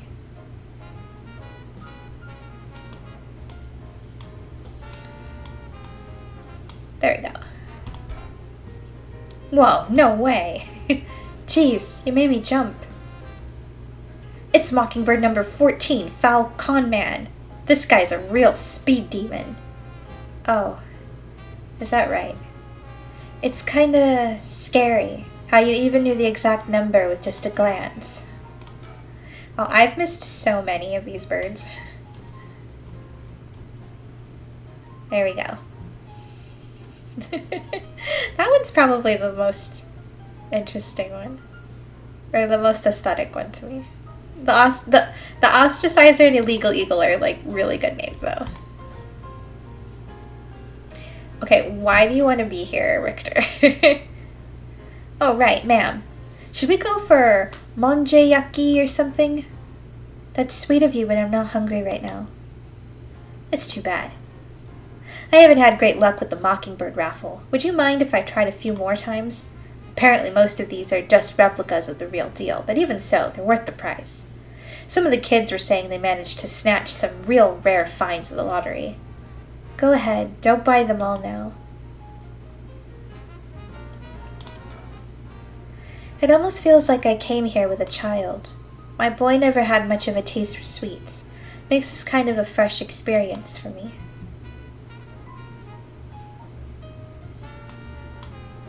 Is there no other reason for us to be here than to find a sticker and for him to get stickers?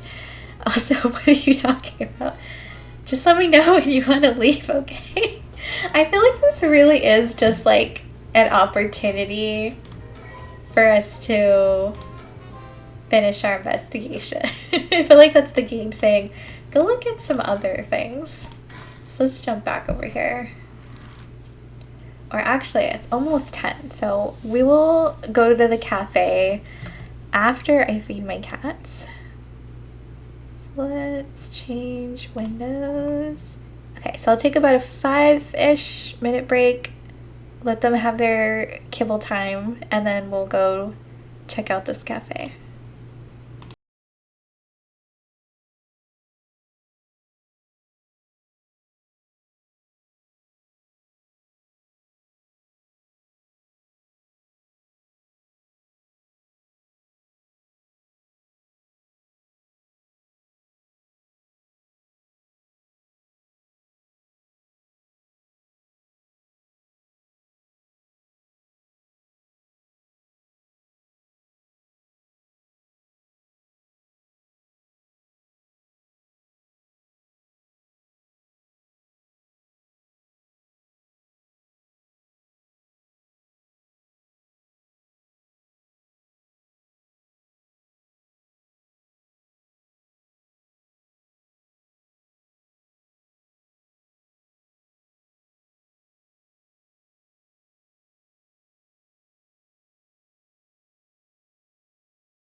Okay, I'm back. I'm proud of Pumpkin because she ate all of her medicine earlier, which she's not been wanting to do lately, so I gave her some catnip. So hopefully she can have fun just exploring the room. Let's go to this cafe. It's now been 12 hours since this plot started for these characters. I saw that sticker. We are getting that sticker. You know, normally you'd be breaking school rules just by stepping foot in a cafe. I'll be in hot water if you lied about having permissions from the police. Remember that. We know. It'll be okay. So, what did you want to ask me?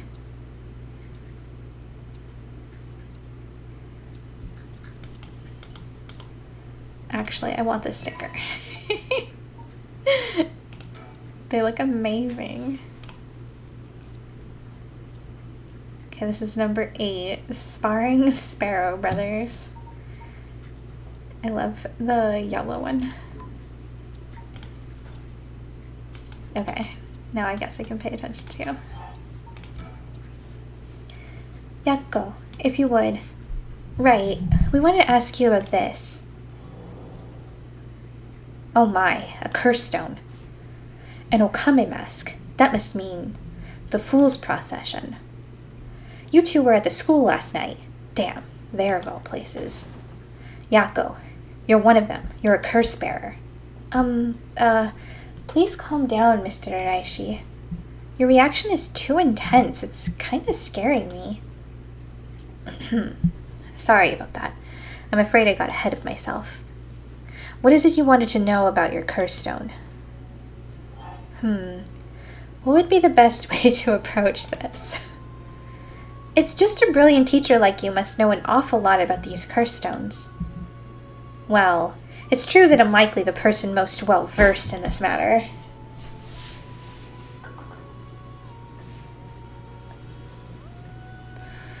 You're the only one who can count on, Mr. Araishi. Won't you help us, please? Oh, am I now? In that case, there's no harm hearing what you have to ask. Thank you. Let's see. Why is everything with the Rite of Resurrection and 7 Mysteries curse stones happening right now? Oh ho, taken an interest now that you've received one of the curses, have you? You sound like a researcher starting your questioning with your subject's origins. Mr. Araishi, you're not the one who triggered the curse, are you? No, I'm afraid I had nothing to do with that. Rather, I wasn't even attempting to do so in the first place. Completing the rite itself has nothing to do with my research. Then, do you know of the ancient Onmyodo ritual known as the Feast of Shadows? What is that? Something from the occult? Ms. Kurosuzu, you look like the type to be interested in those things, but it's outside my field of expertise. In that case, why do you think the rite and curses have appeared now? I believe this is intentional work of someone. It's certainly not something that would happen by accident. Why is it you want to know? Well, he may not tell us anything else if we say that we're trying to stop the curse. We need to make something up. Right, and they said that just like sitting across from him. Well, you see, we just have some intellectual curiosity and think it could really help your research. I see. Now that you mention it. Seems like he's reluctant to answer. Then how about...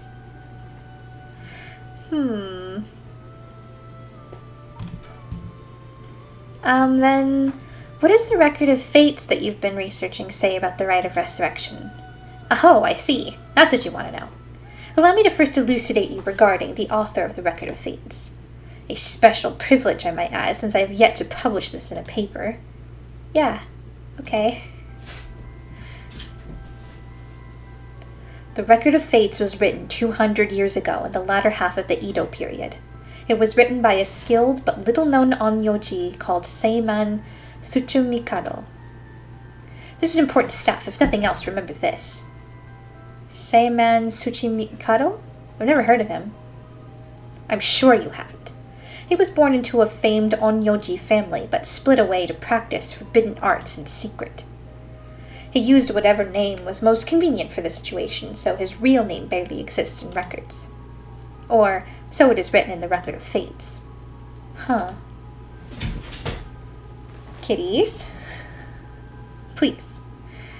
As brilliant as Seiman was, he was also an eccentric.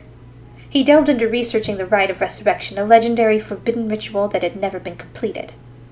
However, by involving himself with this forbidden ritual, he was expelled from his family and eventually found himself in Honjo in Edo. The Record of Fates was the writings Seiman recorded on the road to Edo. I see. So, he wrote how to perform the rite itself. The Rite of Resurrection makes use of Abe no Seiman's specialty, the Teizan Fukun ritual, a means of communicating with the afterlife.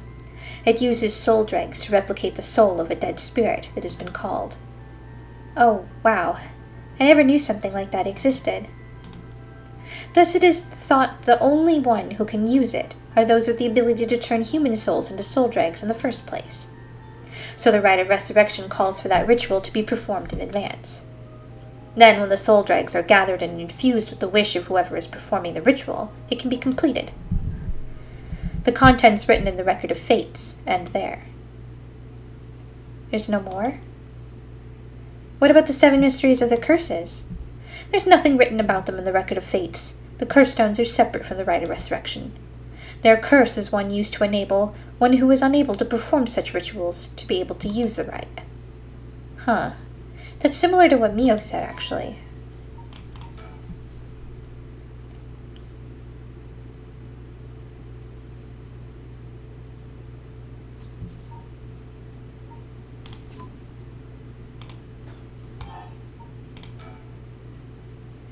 Excuse me, Mr. Raishi?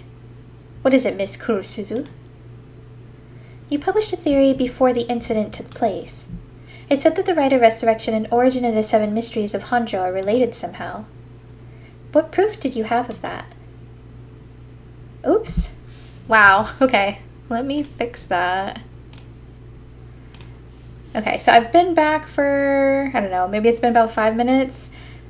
There's not been much to look at except what will be on the screen now, which is just Hideki Araishi, and they've just been talking about the rite. Let me make sure I also fixed all, yeah, I did fix everything else at least. They're talking about the Record of Fates. He said he doesn't know anything about the curse stones, or no, it wasn't the curse stones. He said he doesn't know anything about the amplification spell thing, the Feast of whatever that thing is called. That's what he was talking about. He's been kind of not super helpful so far. You really know your stuff, but about that was a somewhat sensationalized piece written for occult magazines. Oh, really? It was just nonsense then? Not exactly. Rather, it's not a complete fabrication. There is a basis for it. And that is, well, I suppose there's no harm telling a couple of students so passionate about the topic. Thank you. This is something I discovered from referencing numerous texts unrelated to the Record of Fates. It was just after Seiman arrived in Honjo. There are records of a conflict over a ritual used to resurrect the dead in Honjo. A conflict over the resurrection of the dead? I don't know the details. A man enticed the public with claims of a spell that could resurrect the dead, causing a conflict that ended tragically with 9 dead. 9 makes sense because there are supposedly 9 different curses. Even though they're called the 7 mysteries, there's technically 9, so I wonder if that's how it lines up. That is the only remaining reference. 9 people fighting over a resurrection ritual. I call this tragedy the Honjo incident, and it has been long a subject for my research, and I suspect that the Honjo incident might be the very origin of the 7 mysteries of Honjo. So what you're saying is, the resurrection ritual At the root of the Honjo incident is Seiman's rite of resurrection. Yes, that is how the record of fates ties everything together. To put in the chronological order, first Seiman brought the rite of resurrection to Eden. We can assume that by this point Seiman was likely using a different name. Then in Honjo, 9 people fought to the death over this rite, the Honjo incident. After that, the incident was covered up by an interested party, preventing it from being recorded in history fully. Eventually it was passed down in incomplete pieces, becoming known as the 7 Mysteries of Honjo. That's more or less the course of events.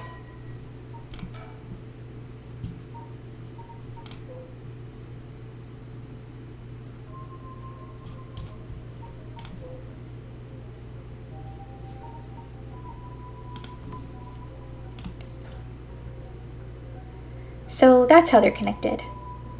Then if I'm getting this right, the 7 mysteries were basically required to gather the soul dregs necessary for the rite. And there's more. With this most recent occurrence of the curse, I've become even more confident in my theory. You are? Yes, the reason for it being the resentful memories of the 7 mysteries etched into those who received the curse stones. Resentful memories. Yako, if you really are a curse bearer, then when you obtained your curse stone, you would have had a resentful memory imprinted in your mind. Oh, I did. Exactly. Those memories are what happened in the final moments of the 9 who died in the Honjo incident. Broadly speaking, they involved dying while bearing some kind of deep resentment. The 9 victims became the 9 curse echoes, which over time came to be spoken of as the 7 mysteries, thus gathering the resentful memories granted by the present curses and connecting them together. It will reveal once and for all what happened during the Honjo incident. Huh. That's why you must tell me about the resentful memory of your fool's procession, Yako. Mio, should I?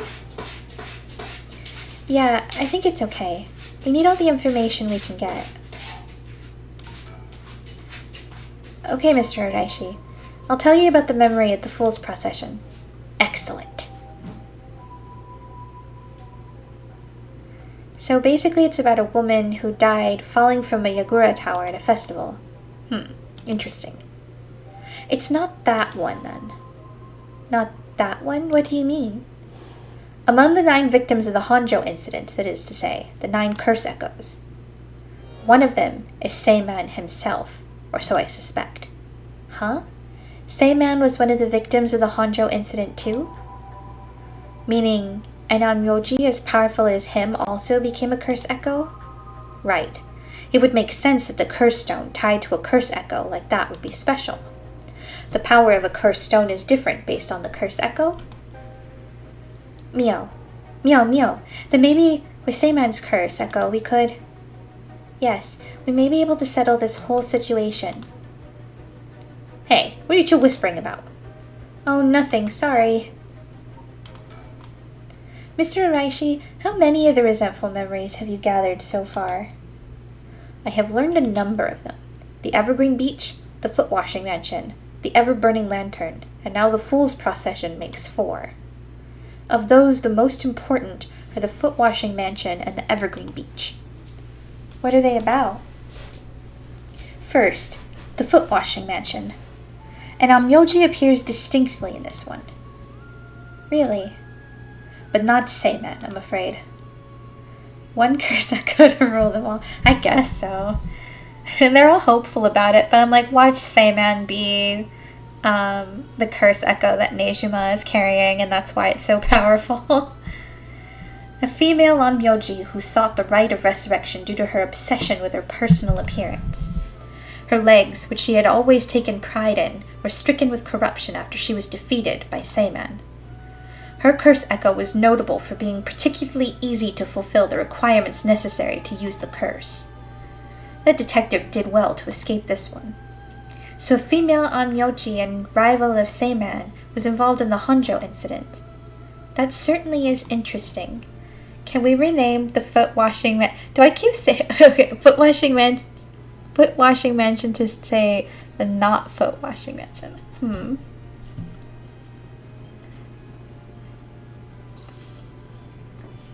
It's such a weird name. Every time I try to say it, I get tripped up because it's just so weird. Next, the Evergreen Beach. This curse echo, just another name game, is from a craftsman of Netsuke carvings called Jinkichi, who was hanged for spreading baseless rumors. He apparently spoke of something that granted the ability to bring back the dead. The rite of resurrection. Precisely, this man Jinkichi must have been in contact with Seiman.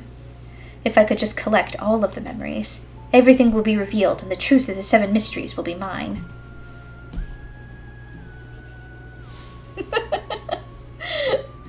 I'm so sorry my automod really doesn't like you.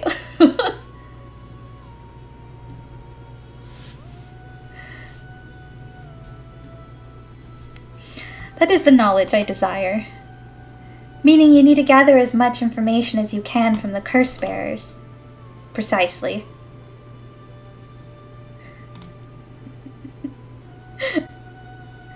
I have an agreement to exchange information with those detectives, but they might not even find other curse bearers, so I must take measures of my own. Another thing. Yes? You never really finished about what the trigger for all this was. Well,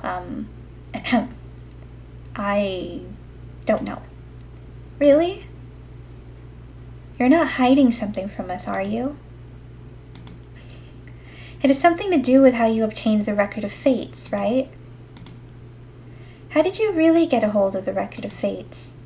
To tell you the truth, we're in a race against time. It could be a disaster if we don't hurry. What are you talking about? Someone left a warning that at sundown today they would use the curse to kill a lot of people. The one who left the message is the culprit behind the Nejima murders from about 20 years ago. What? Something so terrible will happen? I won't allow potentially hundreds of people to become victims of a curse. I'll do anything in my power to stop it. Mr. Araishi, please, tell us everything you know. I'm sorry, but I truly don't know anything. The truth is, I was given the Record of Fates by a woman. A woman?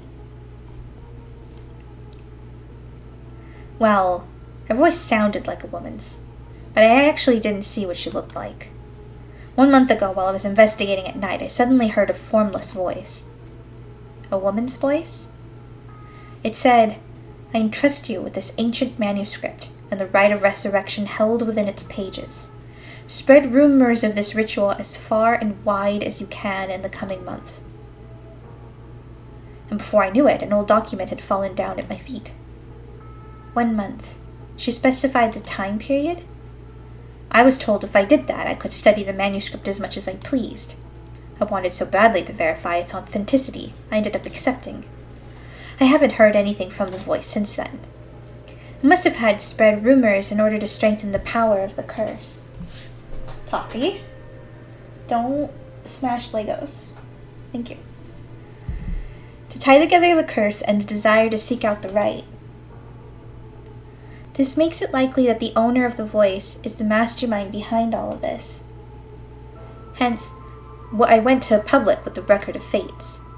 Hihaku and occult magazines immediately jumped at the news. It was a financial boon for me. Huh? Hihaku? As in Hihaku soaps? Right. I mean, no, that's not important. Just some personal business. After that, I waited, trying to predict what would occur in a month's time. That's when the curse began. Those are all the details I have. Very well. I've told you this much. I may as well tell you one more thing. Thank you. What might that be? About Seiman's Record of Fates. There's a sort of continuation to it. Another document called The Record of Fates Yin Scroll. A continuation? Actually, a section written in Seiman's own hand was appended to the manuscript. According to which, after the Honjo incident, Seiman lamented such a calamity taking place. He apparently wrote the addendum for the event that the tragedy became its own curse. It seems he had an idea that the victims of the Honjo incident would turn into curse echoes and be used to gather soul dregs.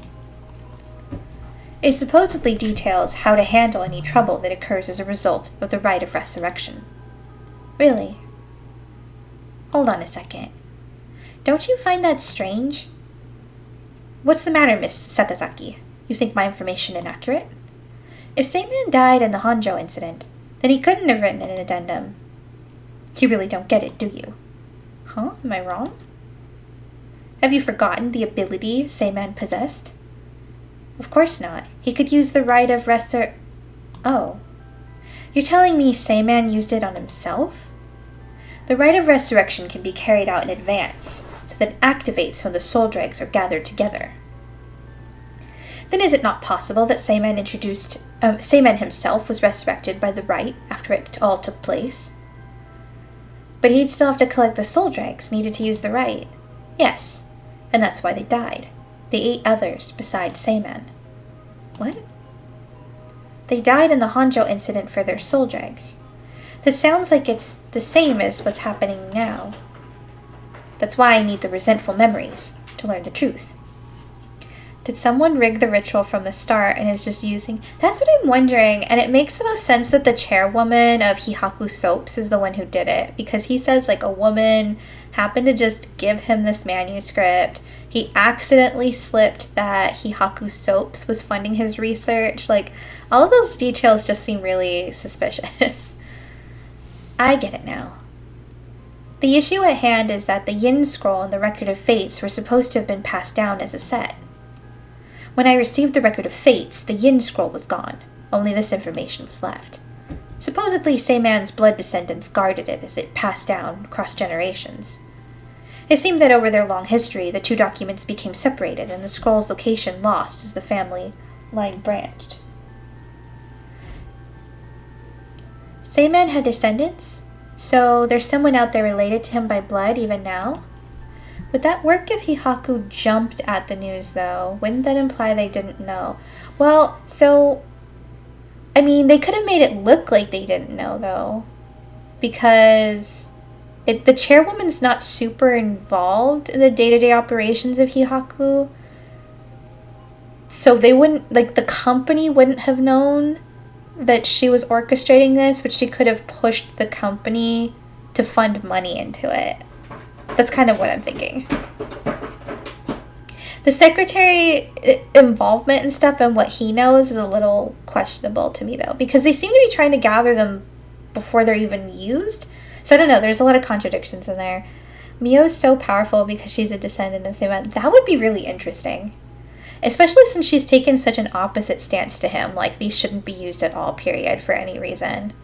And what we're being told about Seiman is very much like, he was all about using people to meet his ends.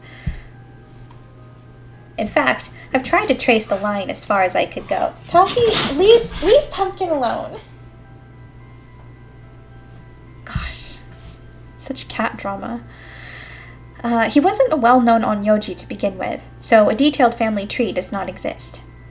It seems likely that the use of the manuscript has been long forgotten, only being passed down out of tradition. And since they aren't even aware of what they have, tracking it down is quite tricky indeed. I wish I could ask whoever that voice belonged to about the Yin Scroll. I'm sure you do. So basically, in the Record of Fate's Yin Scroll, Seiman himself wrote about ways to handle the curse and the rite, yes? Yes, that's right. I've been searching for it all this time, but haven't found a single lead. So if you two find out anything about other resentful memories or Yin Scroll, tell me immediately. You owe me that much for telling you all this, do you not? That's the real extent of everything I know.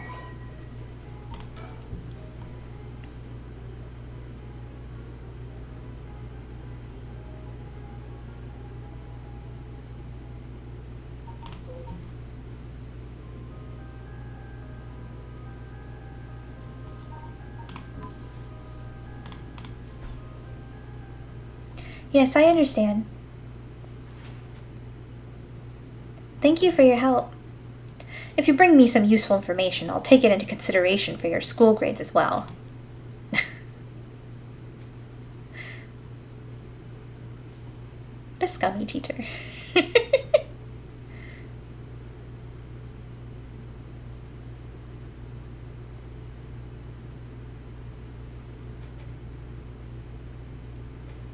We've learned a lot. So to sum it up, there was a tragic incident with people cursing each other for the rite of resurrection in the Edo period as well. And the Record of Fate's Yin Scroll may have info we want, since it details how to stop the rite. I think that's about it. Right.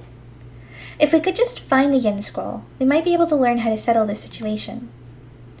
But even Mr. Raishi didn't have any leads on where it is. How do we start looking for it? Someone involved in this now must have some connection to it, I think.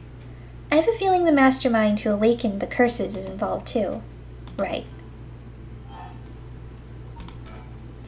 So, Mio, what are we going to do next? Good question. It may be best to give the information we just learned to Inspector Tsutsumi. We got a pretty big clue from hearing about the Record of Fate's Yin Scroll. Mr. Tsutsumi might know more about it. Should we go back to school then? Yeah, that's our point of contact after all. Whoever's behind that voice that gave Mr. Arashi the Record of Fates, that must be the mastermind, don't you think? Yeah, and he said it sounded like it belonged to a woman. Whoever it is, bet they're scary. Huh? You don't sound like the Yako I know. Let's catch him and make him spill the beans. I thought you'd say something like that. Really? I guess I'm just not really feeling that confident right now. I understand. I don't know if it's related to that woman behind the voice, but I'm also interested in the female Onmyoji who was a rival of Seiman. Oh, that reminds me, Mio. You know what's nearby here, don't you? Oh, you mean where Michio... Yeah, where it happened. I was going there every day to leave flowers, even though they always got cleared away anyways. I'm sure it must be hard to have to be reminded of Michio's death all the time. Oh, that reminds me, Yako? Yeah? When you asked me to do the spirit board 2 days ago, did you come here that day too? Yeah, I left some flowers before going to school. Why? Did anything seem different that day? What's this all of a sudden? Though, now that you mention it, that day, I suddenly felt lightheaded and ended up passing out for a little bit. But I came to right away and felt fine, so I didn't think anything of it. I see. That's all I was wondering about, thanks. Excuse me, you girls over there. This guy. Whoa. Sorry, I didn't mean to eavesdrop, but something you said caught my attention. And who might you be? I'm Yutaro Namikaki. I should probably tell you. Until yesterday I was a curse bearer. That should clear things up. A curse bearer? Oh, you don't need to be so scared. I've already given up the curse stone and the foot-washing mansion. The foot-washing mansion? So you're the one Inspector Tsutsumi was talking about? Ah, you already know Inspector Tsutsumi. That makes it simple. There's nothing to worry about. Oh, hey, you're in the driver's seat. Yako? You know, I'm wondering, because I don't think Michio is alive. I don't believe that happened. I'm having a hard time swallowing that storyline. But we did have this whole thing with, like, Hitomi talking about being possessed and needing an exorcism, and how it wasn't like a malicious spirit. But sometimes Yako has these moments where she's not acting like herself. And Mio mentioned that it's much more likely that if you're possessed, that you'll do something through that possession if your thoughts and feelings align more with the soul that's possessing you. And Michio's desire for revenge is very similar to Yako's desire to avenge her friend. So I'm wondering if Michio is actually possessing Yako. And that's why she's getting these memory flashes of things that she couldn't possibly know, but Michio would know. Wait, what? Just now was I doing something? Sorry. Mr. Namigaki, what might be the matter? Right. I actually wanted to discuss something with you two. Would you come with me if you have a little time? Discuss something with us? You were talking about Michio Shiraishi, right? It's related to that. Huh? I'm sure you would learn a few things yourselves. If not now, later is fine. I'll be waiting around Ryogoku Bridge. Something rubs me the wrong way about this, but he mentioned Michio. What do we do?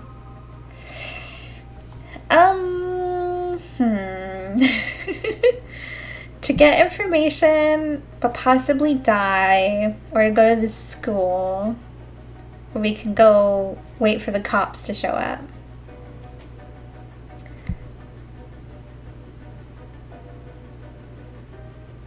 This is not a good idea, but I'm curious about chasing my thought.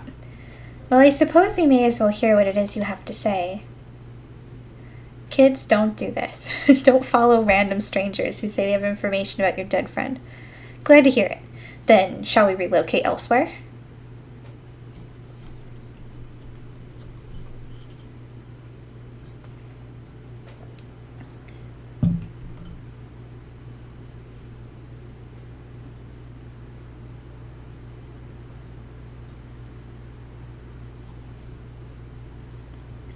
So, what did you want to discuss with us? Let's see, how do I put this? I'll tell you straight. I want you to use your curse stones to bring Michio Shiraishi back from the dead. What? It's why I was pursuing the rite of resurrection in the first place. Unfortunately, I had to give up my curse stone before I could succeed. But you two are curse bearers with some kind of connection to her, which means this is the perfect opportunity for me to ask you for this. Well, I'm sorry, this is all so sudden. I still don't understand why you would want this.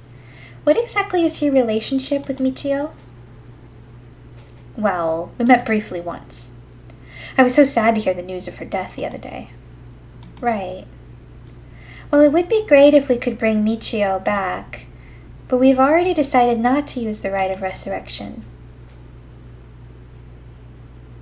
Is that so? It seems, however, that we share a goal. I wouldn't mind collecting the soul dregs for you if you give me that curse stone, you know.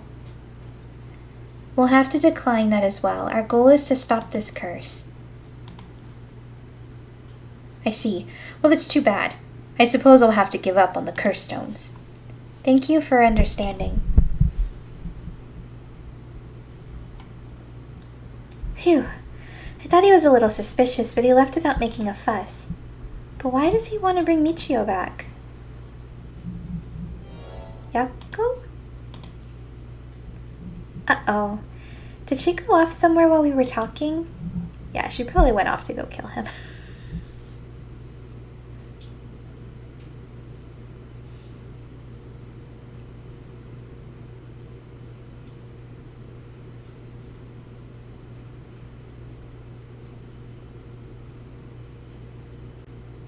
I finally caught up to you.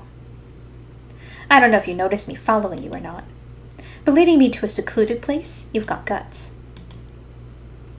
I'm sorry, but I'll be taking your curse stone. Either you hand it over, or I'll have to take it by force.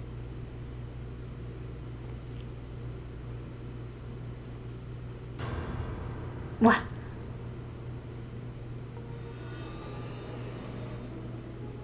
Why? Are you... No. She's here again. I don't understand. Wait. It was just an accident. I swear, I didn't mean to. I was trying to bring you back.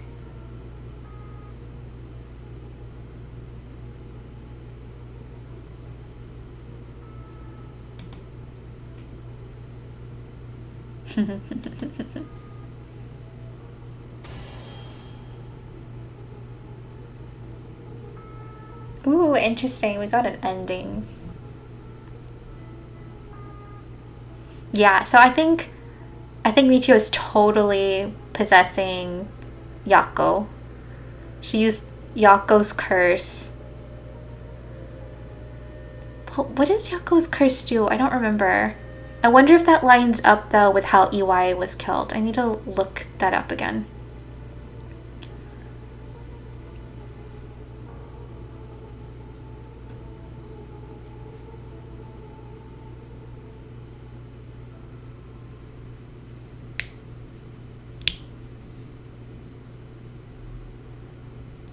After this, Fumichika Nejima went on to use the power of his curse to commit mass murder, shocking the public with unprecedented tragedy.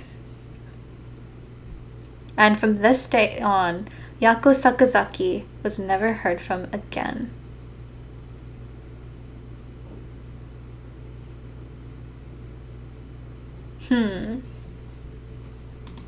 Is that really my first ending in this branch? That's interesting.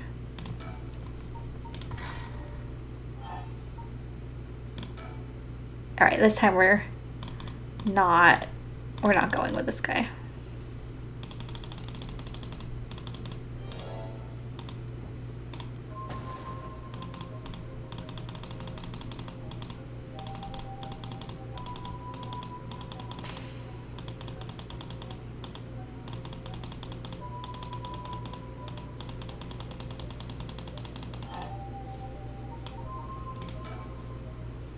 Sorry, but there's something we've got to take care of. We'll have to pass.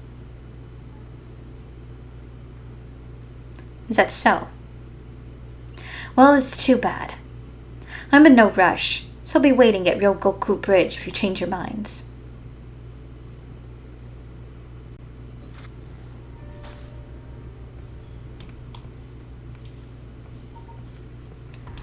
Okay.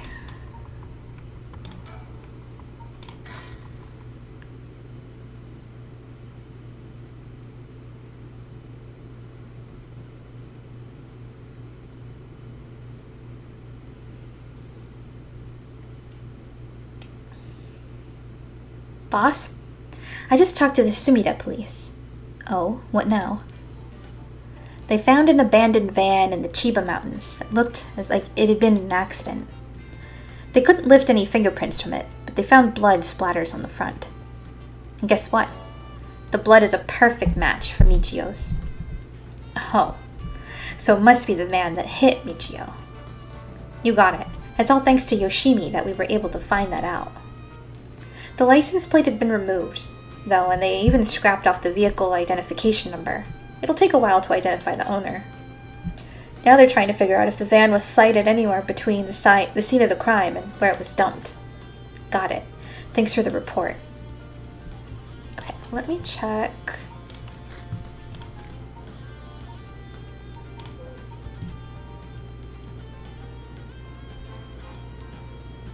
It's music for 30 seconds.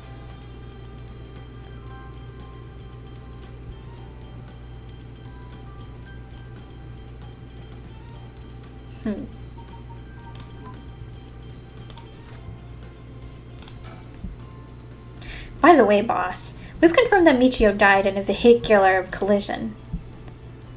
But are we sure that it was really an accident? Good question. I was wondering the same thing. The damage done by the collision indicates that the driver was traveling at a considerable speed, but there were no brake marks to be found. Exactly, which suggests they may have been intentionally targeting Michio. Then, what was the motive, do you think? Who would have a reason to kill Michio? The first person that comes to mind is Kankichiro Iwai. After all, she knew about his crimes. But then, Iwai was supposedly able to control Michio by intimidation alone. There's also that teacher who was taking advantage of Michio, Kohei Jonochi. But to say he killed her to stop people from finding out that he was blackmailing her doesn't seem likely somehow. You're right. Though both of them have fallen prey to her curse. It's true. In that case, it's quite possible she'll also decide to exact revenge on the person who ran her over. Not just possible, she may have already done it last night, just like with Iwai. Is there anything else that could serve as a motive? That talisman, maybe? The one Yoshimi was looking for? Oh, do you think someone wanted to take it from her? Well, the talisman wasn't found in her remains, nor in her house. But doesn't a hit and run seem like Too drastic a measure to go for a little talisman? Then in the end, it might have just been an unfortunate accident after all. Yeah, it looks that way. Either way, what we need now is a testimony from Michio herself. With a bit of luck, we may be able to ask her what happened during the crash ourselves. Yeah, I can't wrap my head around that particular development. I still have my doubts that it'll be so easy. Either way, we won't be able to do this unless Mio and Yako wake up. I'd rather have them come sooner rather than later, but I guess we just have to wait. Shall we head inside? Alright then.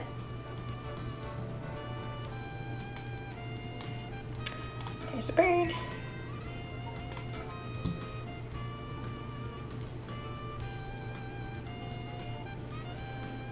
A quackatoon. That's great. I would have collected these stickers. It's nice that we got permission to use the school as our base of operations. The principal and head teacher were a little reluctant at first, but they were convinced it helped the investigation. Dealing with all this must be a real headache for those guys. I should thank them again later.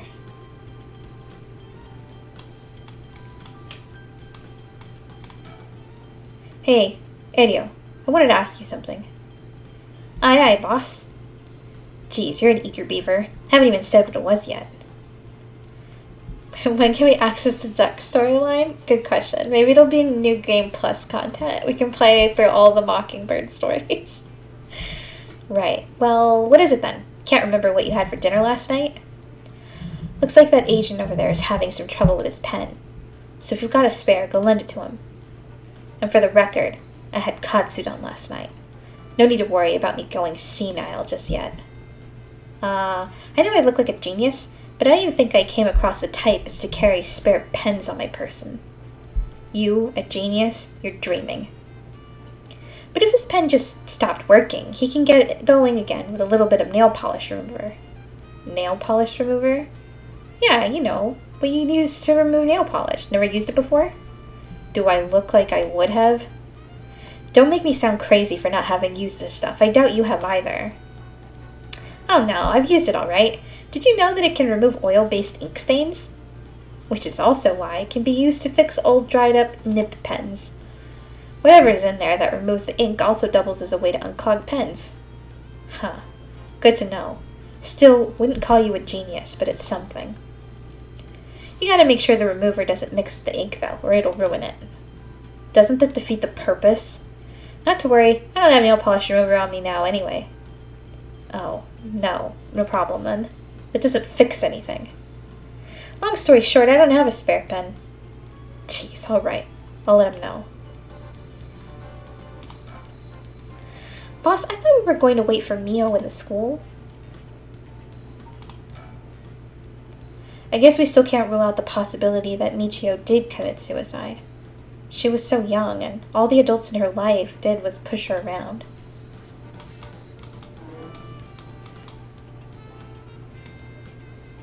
Okay, do we move?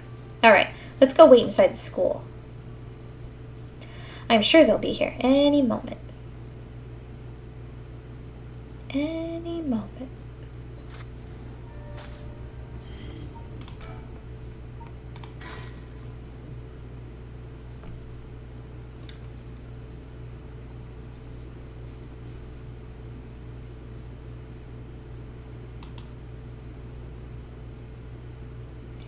Ain't that interesting? The Record of Fate's Yin Scroll, huh? Well done, you two. That's some good info you got from that teacher. Thank you. Good job, boss. Operation Schoolgirl was a success. Erio, stop making things sound weird.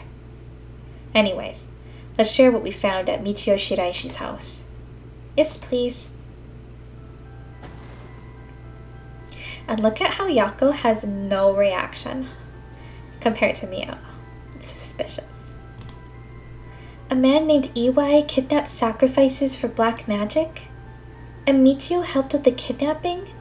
And Mr. Janochi used to blackmail her?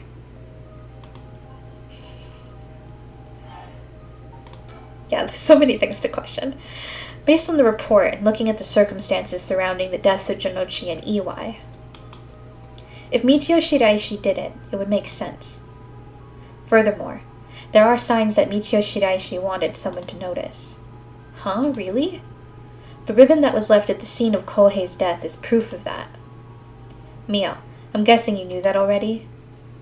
Yes, ever since this morning. But there's one piece of information I need. But I think we're near her limit.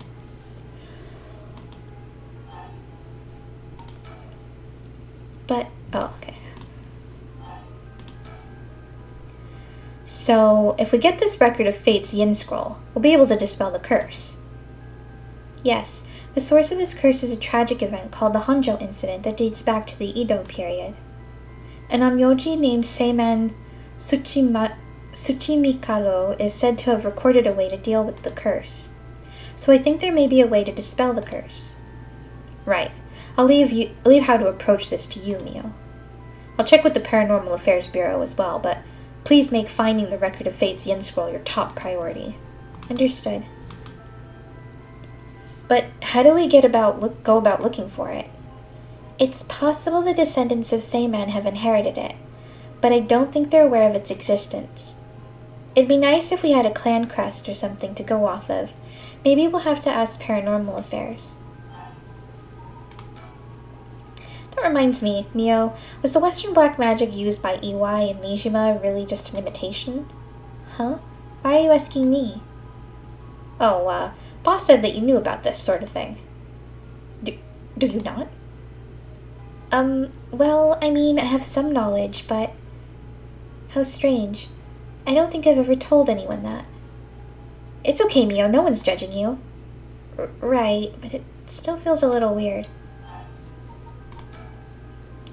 So, what's your opinion on it as someone familiar with Western black magic? If I could have a look at their grimoire, I could be sure, but... Based on their methods, I'd say they imitated black magic popular around 300 years ago. It was advertised as magic anyone could use and was employed as camouflage to evade witch hunters. It's notable because they purposefully required living sacrifices to make it difficult to disprove its authenticity. Wow, you know so much. I'm impressed. It totally matches with the vibe you've got going on. What do you mean by that? Don't worry, have some confidence. Right, thanks, I guess. If that black magic is an imitation, then we probably don't have to worry about it. I'm just glad things aren't getting even more confusing than they already are. Oh, right. About the mastermind. I had an idea. Huh? What is it? This is about the chairwoman of Hihaku Soaps, isn't it?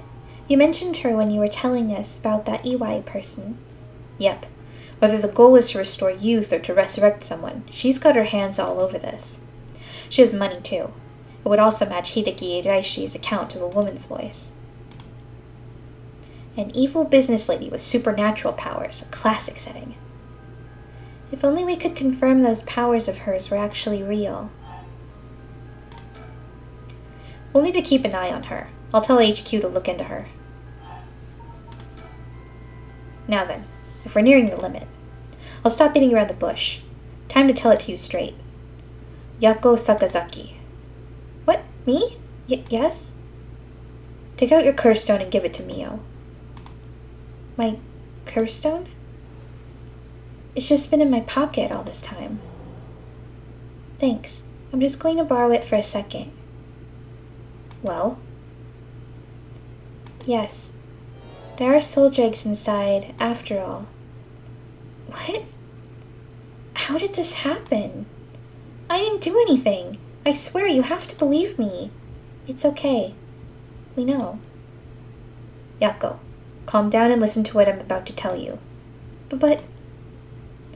There's no mistake that Jonochi and Iwai were killed by that curse stone. But the one who committed the act is... the ghost of Michio Shiraishi that is inside you, Yako Sakazaki. What? What? Inside me? What? What do you mean? It's okay, Yako. Please calm down and listen. You've been possessed, Yako, by Michio's ghost. What? It probably happened when you were offering flowers at the site of the accident. Filled with regret, her lingering ghost reacted to the presence of her old friend and entered you, Yako. No way. You mean Michio's ghost is inside me? I've explained this once before, but just because you've been possessed doesn't mean that you lose control of yourself. Normally, the mind will reject such attempts, and it'd do nothing more than affect one's mood or energy levels. But Michio had a powerful spirit sense to begin with. And because she was your friend, your mind was open to accepting Michio's spirit. It really is. There was already like this cutesy vibe between Mio and Yako, specifically from Mio's side, but now with your best friend being a ghost inside of you, it's like, how else can you read that? For those reasons, your minds merged without any issue. It's going to be difficult to separate her from you at this point, which also means it will be difficult to guide her spirit to the afterlife. No way. We've merged? Me and Michio's minds are... But I don't feel different at all. I mean, I'm me, I think. That's because after she merged with you, Michio started to believe she was you as well. As a ghost possessing you, she's not fully conscious, only really a jumble of vague memories. Still, there are traces of her consciousness and memories as Michio Shiraishi. You've been acting a little different from usual. You would also sometimes react when coming into contact with things with a powerful influence. Really? You're basically spiritually married. Playing the homewrecker is going to be tough.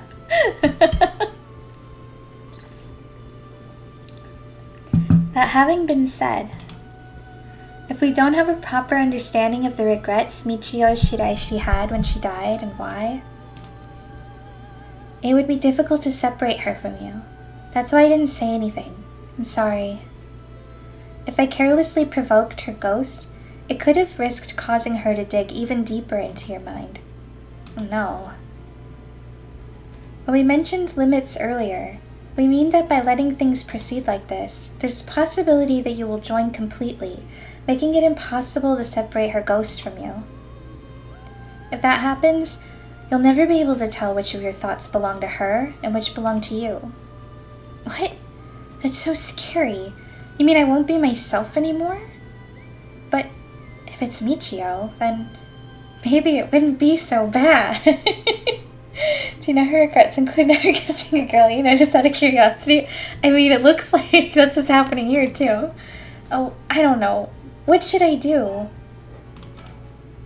But it was actually Michio who used the curse stone while I was unaware, wasn't it? Doesn't that mean her ghost has already taken over my body? Well, about that. Oh my gosh, Automod, that's not even remotely, mod-worthy. You are drunk, Automod.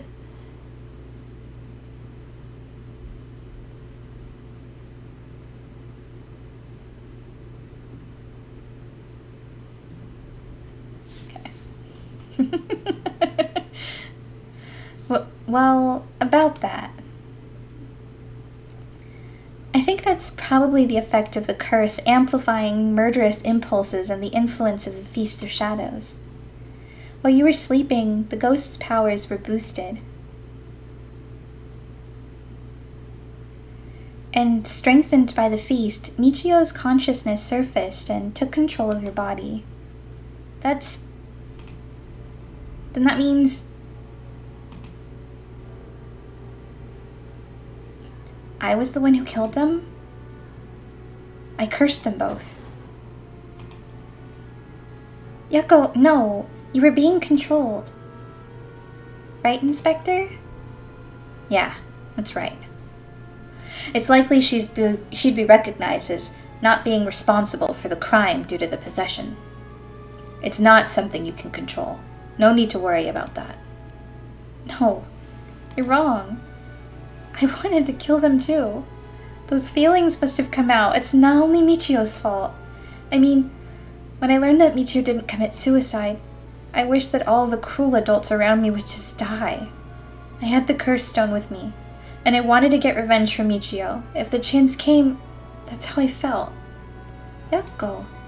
Because Michio wasn't able to escape her terrible situation. It was so hard, it wouldn't be unusual for someone to take their own life. And I had this curse stone. I made Michio get revenge all by herself. Michio tried so hard to keep on living in silence, and I treated those feelings like they were worthless.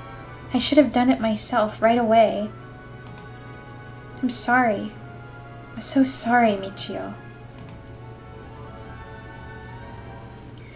Yako is your friend. I'm advising you to stop saying this in front of a cop. That's why I killed them.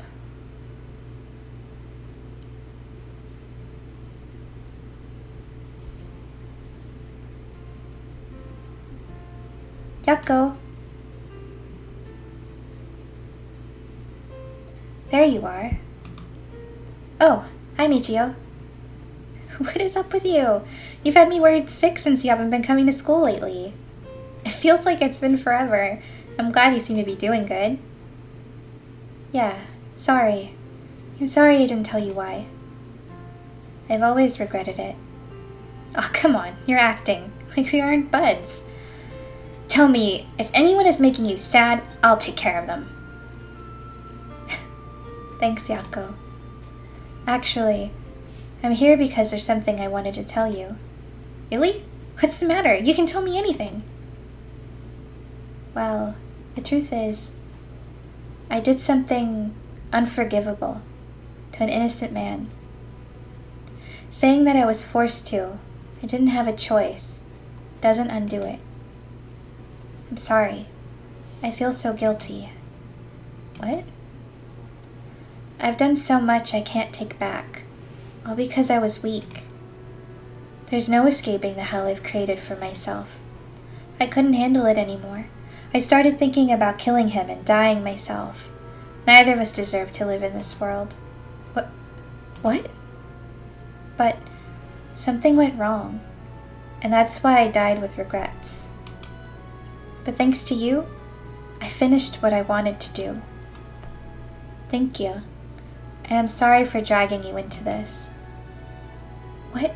Wait, you don't need to apologize. It's only now that I realize, and I know how selfish this is. But I hope you remember the time we spent together as friends, and how we were able to be together at the end. Please, don't forget me. Huh? No, Michio, wait.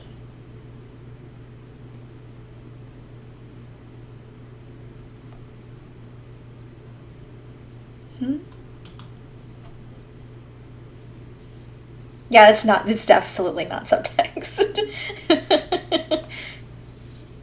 Huh? You're awake.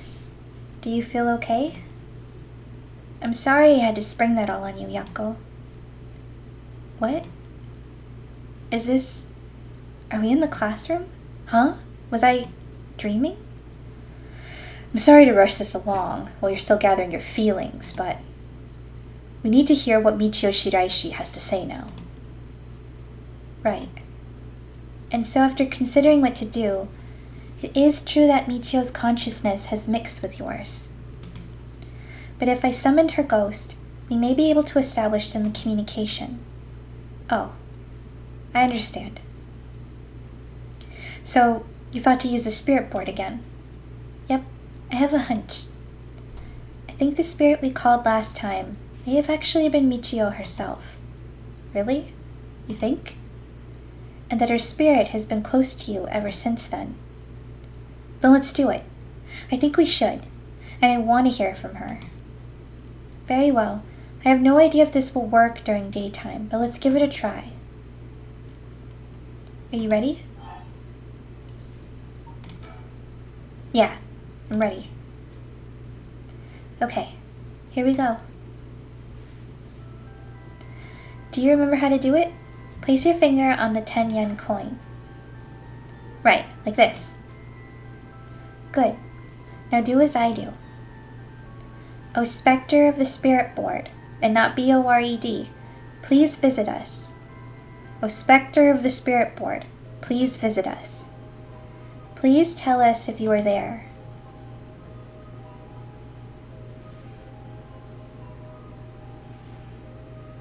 It's here. Now, is it the spirit of Michio? Yako, would you ask the spirit? Alright. O specter of the spirit board, are you the spirit of Michio Shiraishi?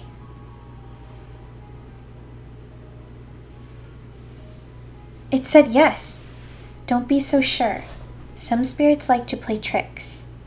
Can you try asking it a question only Michio would know the answer to? A question only Michio would know the answer to. Let's see then. O specter of the spirit board, how much did the ribbon I bought with Michio cost?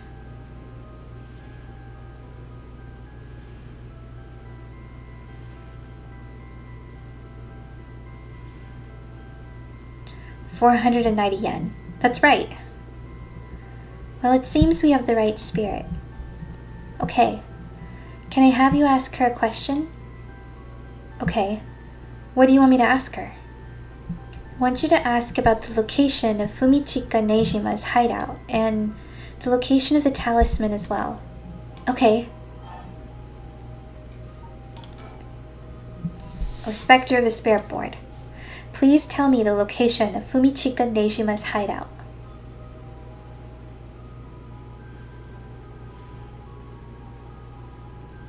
Please. Terrible things will happen if he isn't caught soon.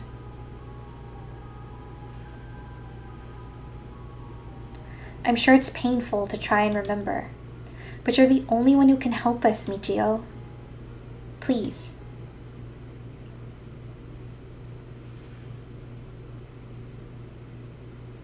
It moved. This is an address. She's giving us the address.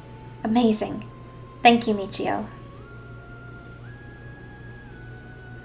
Okay, I have the address. Thank you. Alright, Adio. Get a move on it. Check out that address. Sending him by himself to the hideout of a potential serial killer. Yes, sir. I'll contact HQ and order a simultaneous house search and sweep of the area. I just hope the information is accurate. I know it is.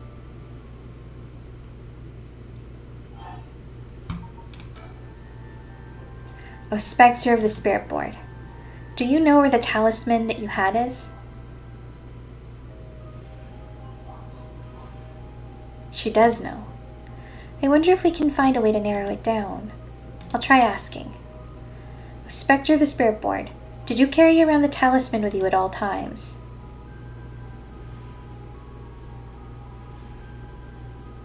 So she did carry it with her. Then, did you have it with you when you had your accident?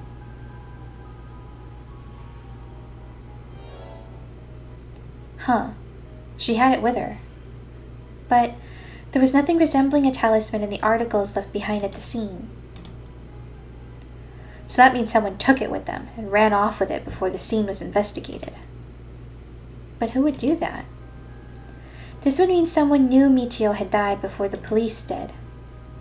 The first person to discover and report it was the caretaker of the apartment building next door. Should we check with them? Let's see. The other possibility I can think of is the perpetrator of the hit and run. But it was a hit and run. Wouldn't they have run away? Might be possible they came back, driven by fear or something else. Even if so, they didn't report it, went through her belongings. But to only take the talisman seems hard to believe. Unless they were after the talisman from the very beginning. How likely is that? If the talisman is really special. Ario mentioned the same thing. To run someone over just to take something from them? It's possible they just picked up the talisman after hitting her for no particular reason. Either way, if it really was a hit and run, then I hope they get caught. It's possible she remembers something after seeing that picture of the car. Then shall we try asking? I'll try. O Spectre of the Spirit Board, do you know who was behind the hit and run?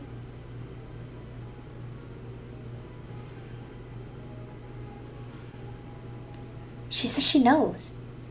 That's a relief. If she hadn't known. Huh? In order for Michio's spirit to find peace, we need as much detailed information about what happened as possible. We can't send her off to the afterlife if we don't know what happened when she died.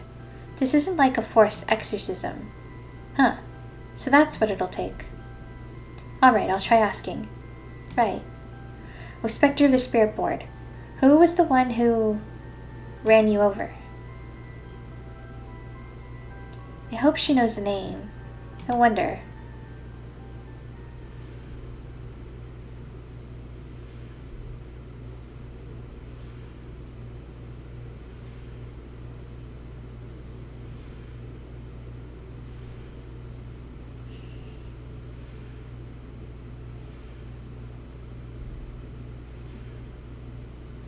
Namigaki? Huh? Namigaki? What? You mean Yutaro Namigaki? You two know him? We talked with him after he left the cafe. He used to be a curse bearer, right? I see. So that's why Yako had that reaction when she saw him. What? Come to think of it, that guy said he wanted to talk about Michio. Namigaki knew it, because Yako's vision mentioned a man and a woman. Yeah. Yeah, and then when they saw him as they were walking, she said that she thought she saw him in the driver's seat. So it all comes together. What the hell is he planning without this curse stone? He said he'd be waiting near Ryukoku Bridge. Got it. I'll join you there once we're done. He's the bastard who killed Michio? Yako. This should be enough information. We can release Michio from her suffering now. Let's do it. All right.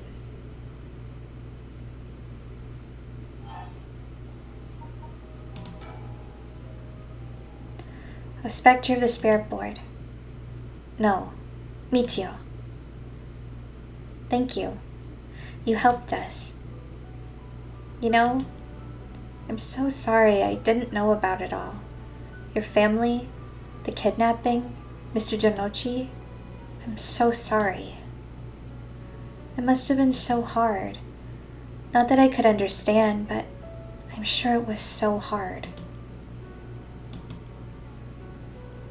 I mean, of course you would want revenge. I wanted it too.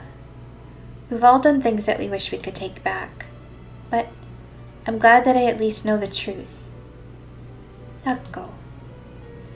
There's so much I want to say, but that's enough. Let me just ask you one last thing. Someday, can we hang out again?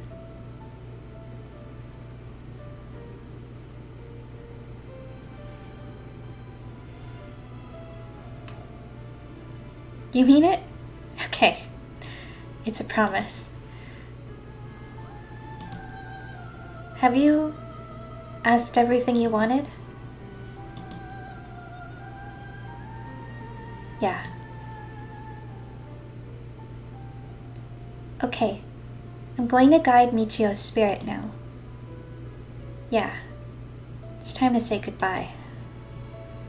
Michio, with this, I'll finally be able to free you. Hey, Yako? Yeah? You never accepted the idea that Michio took her own life. I'm glad you never stopped trying to find the truth. Yeah. You're right. Even though I didn't realize just how hard things were for her. Mio? Sorry. It's just Michio. She was taken advantage of by so many other adults around her. She put up with so much. I should have tried and talked to her more. I know how you feel. Thanks, Meow. It hurts thinking about all the things I could have done. Why did this have to happen to someone so kind and hardworking? It feels like she was ill-fated to the very end. It's just too cruel. But even then, she didn't even tell me about this stuff. And she let herself worry more about revenge than living. I'm mad at her for that. Sure, I should have noticed something was wrong, but come on. What was she thinking? Seriously. I mean, seriously. Am I really that unreliable? Of course I'd help you get your revenge, you idiot. I don't care how you had changed or whatever. I just wanted you to live. Yako. I'll take responsibility for what's been done. But one day, if we meet on the other side, I'm gonna have to give her a good punch. Then I'll tell her she's the real fool's procession. Or something. And we'll hang out like always. Sounds like fun. Alright, I'm sending her off, okay? Oh, wait.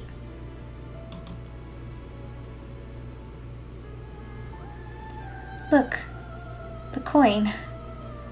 It moved to no all on its own. You're right, when did it do that? It seems she still has something keeping her here. Yako, do you have any idea about what Michio wants? Me? Oh.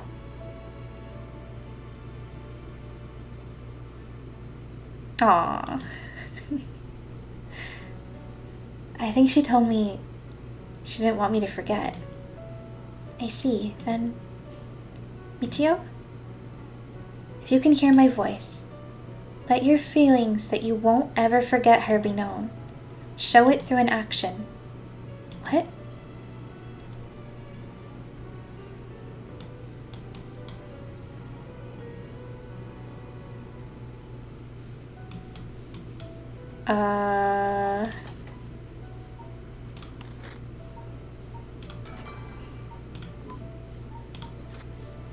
Yeah.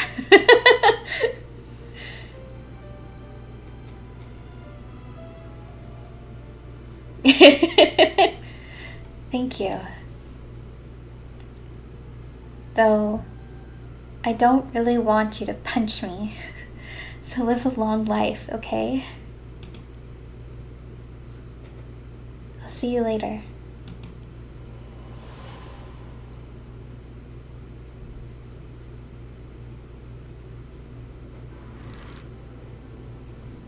Wow. Okay. Do I feel like playing more? I at least want to finish there, like get to a stopping point with this part. Surprised Yako didn't respond no and insist on seeing it through to the end with Michio still bound up with her. That's definitely, like, I think what Yako would have done earlier in the story. She would have been like, can't this wait until we're finished? So it's interesting that they decided to push her to be able to let her go. It was sweet. Yako, are you feeling alright? Yeah, I'm fine. Actually, I feel a lot better. I guess I really wasn't feeling like myself recently. It was like there was a part of me that I had no control over something. Yeah, I think you're back to your normal self now. I'm glad there weren't any problems. I wonder if Michio was able to find peace. I know she did. You don't have to worry about that. It seems that her regret was not being able to tell you what was going on and growing apart from you. Well, I guess I can forgive her for that. But there's still something bothering me. Really? Yeah. I wonder what this feeling is. It's like there's a piece of her that hasn't left yet. It may be an after effect. Maybe because you gave your stone to Chief Inspector Tsutsumi. Doubt it. Having a curse stone shouldn't have any effect on your body. But dealing with 4 curses sounds like a lot of stress. Good work, Chief. Someone's like a completely different person all of a sudden. But are you really sure about this? Having us arrest you once this is all over? You might be able to get your case treated as just an accident. It's fine. Treat me the same as someone who used a curse stone to kill someone. If anything, I should be thanking you for letting me go free until this is all over. So, thanks, Chief.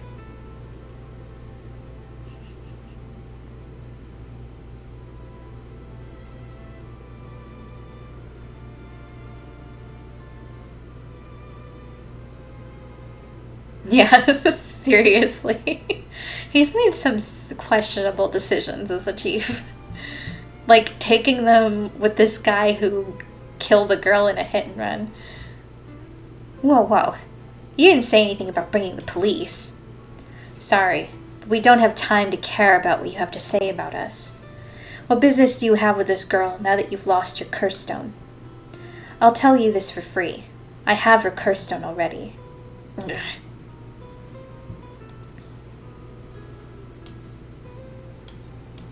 Are there any birds? Yeah.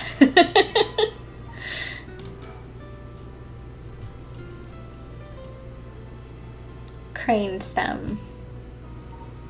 It's not as punny as the other ones. Where's his accomplice? He sent he sent Erio to go to Najime's secret lair by himself. Which again, deeply questionable decision making.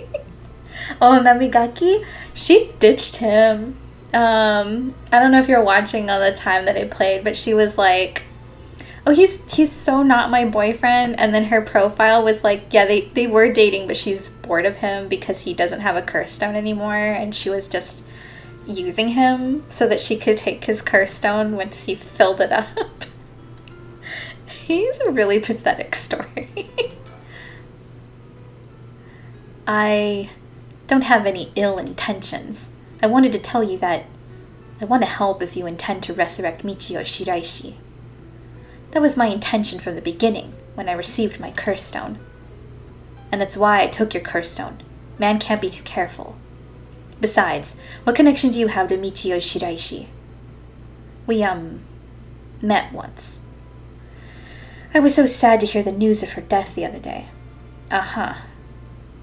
Met once. I see.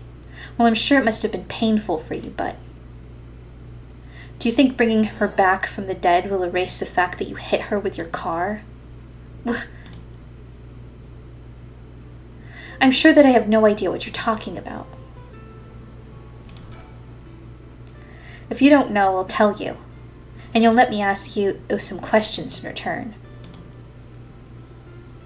Did you just get your license recently? We found a van with bloodstains on it, you see. It's only a matter of time before we find out who the owner is. What's that supposed to mean? Why don't you tell me a little bit more about your relationship with Michio Shiraishi? Not only that, you killed someone with your curse stone, didn't you? Stop! Stay away from me. Damn it. Okay, I give up. It's all over for me. Afterwards, Yutaro Namigaki gave his confession.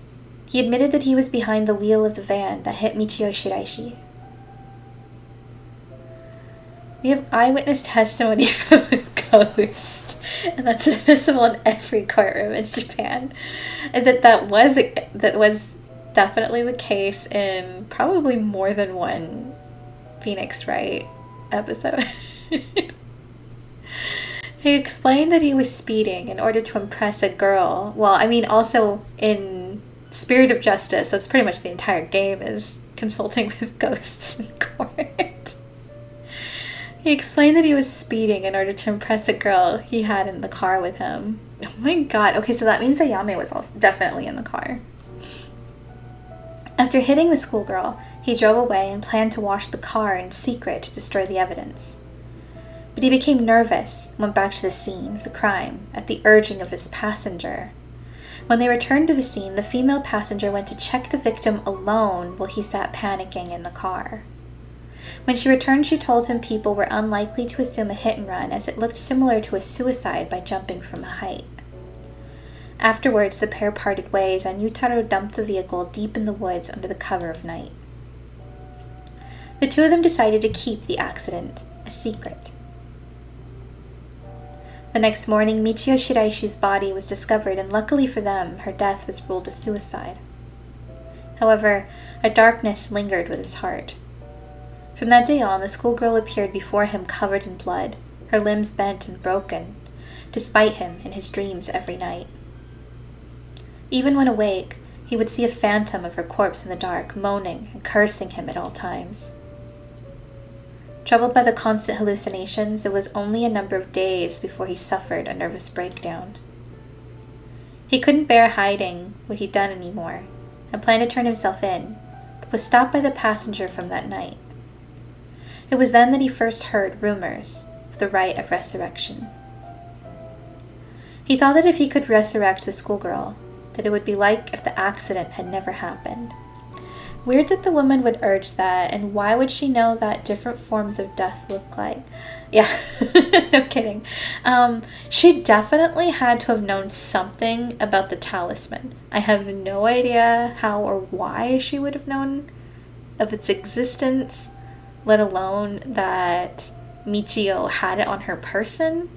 But that's the only thing I can think of, because it doesn't seem like she was just like, oh, I'm just going to go back to the scene and look at the body to make sure nobody will know it was a hit and run. Because that doesn't...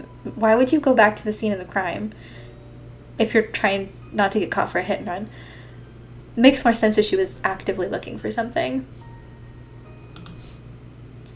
And with that, the darkness enshrouding his heart could be dissipated.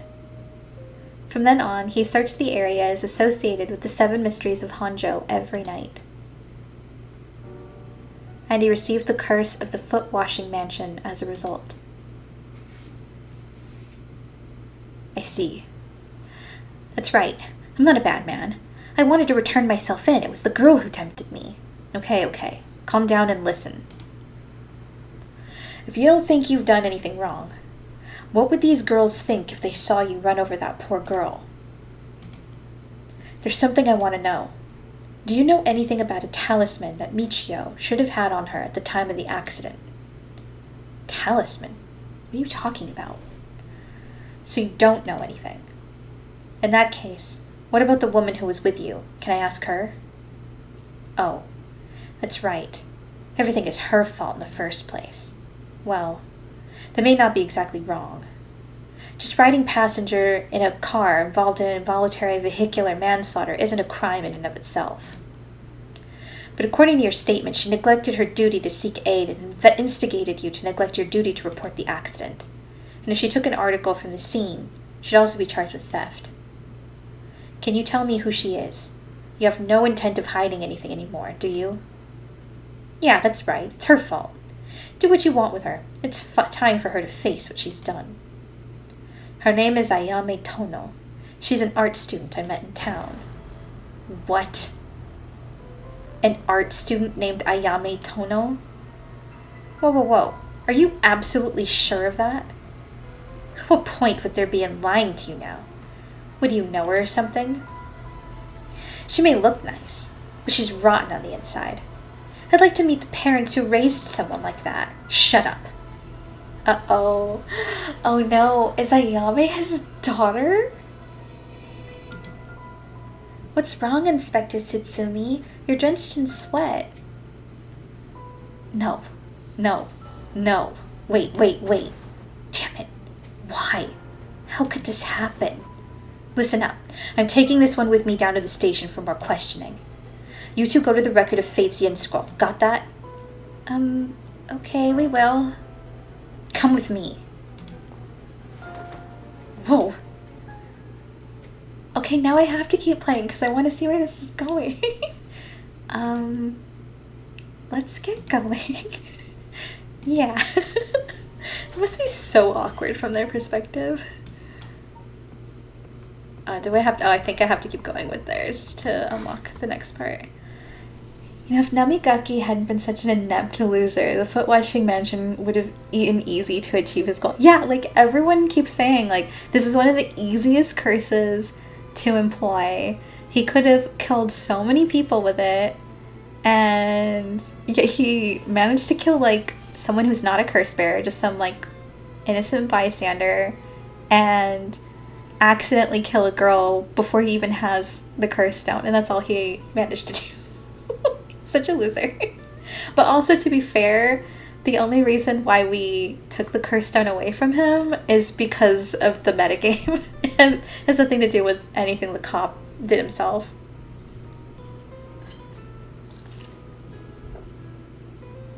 Okay. I know we're supposed to be finding that Record of Fate's Yin Scroll thing, but it sure would be nice if we had more of a lead to work with. Right, now our only option is to try and trace the bloodline of that Onyoji Seiman Tsuchimi Karo today. But he's not a legitimate descendant of his family, so the library doesn't have anything about it. And since we've got nothing so far, we find ourselves here. Maximum murder, Shogo can meet him and be like, damn dude, you got 1%, got 99%.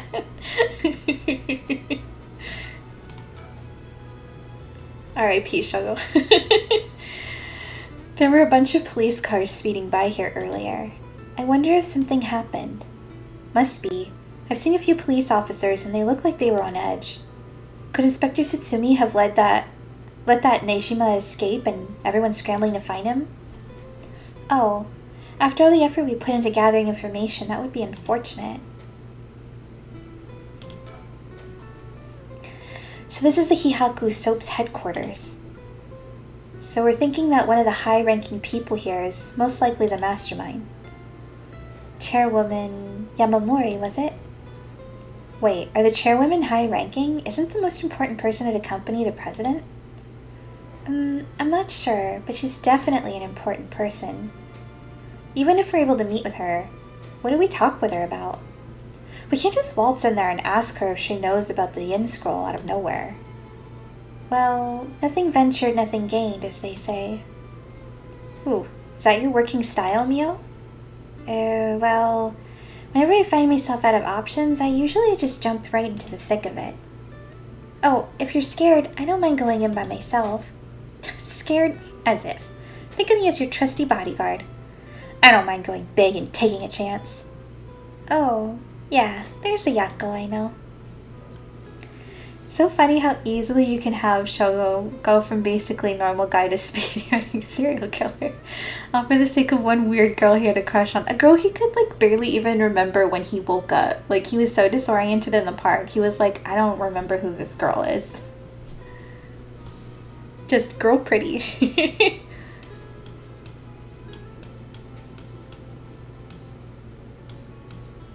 Are there any stickers?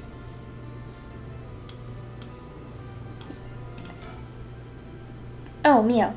What about that one guy? That one Inspector Susumi checked with. I forget his name. Oh, right. Apparently he never heard from Nakagoshi. Not that we have a way of contacting him directly anyway. We just have to leave a message with the Paranormal Affairs Bureau's messenger and hope it reaches him. He's always the one who contacts me, and even then it's only instructions. Well, I guess we're in a tight spot then. We won't get anywhere just waiting around. Let's do our best we can working on our own. Now then, can we really barge in there and expect it to go well?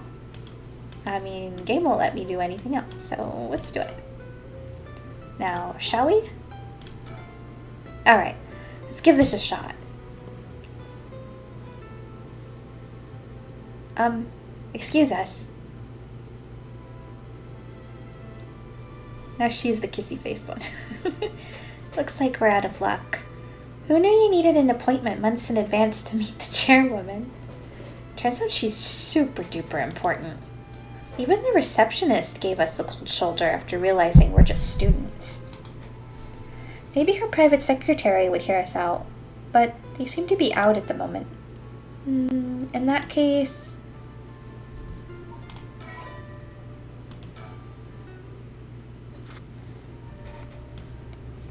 Alright, I assume we come back here? Unless we can continue.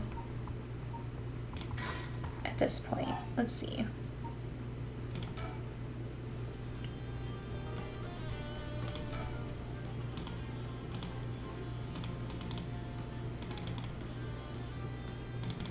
Okay.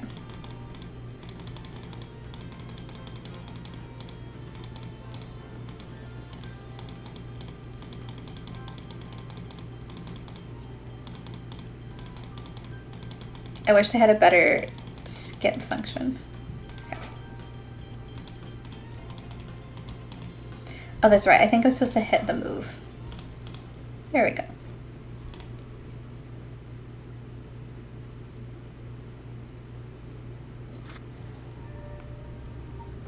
Okay.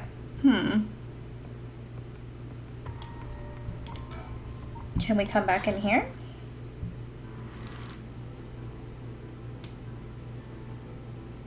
So he had done the candy shop thing earlier. God, I don't remember what any of this was anymore.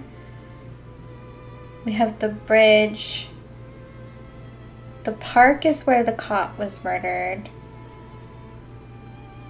Honji Bridge is where Namigaki was. Shigima Residence is just where Hanwei lives. Kinchibari Park is where Shogo died. Let's see if anything happens when we come over here.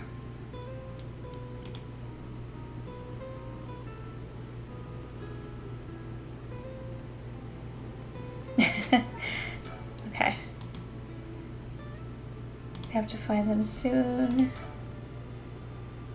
We have reason to believe the curse bearer of the Taiko Sugaru was here last night. It's possible they're already dead. We haven't found any definitive leads.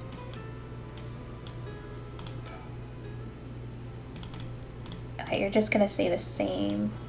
Oh. Hey, the lady over there. That's Ayame Tono.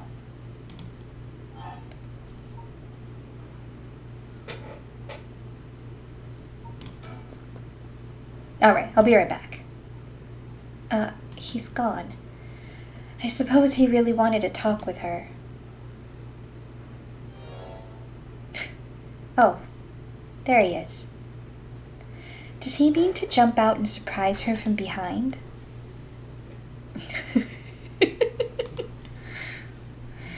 Does he mean to intimidate her? She noticed. I guess his purpose was to talk with her after all.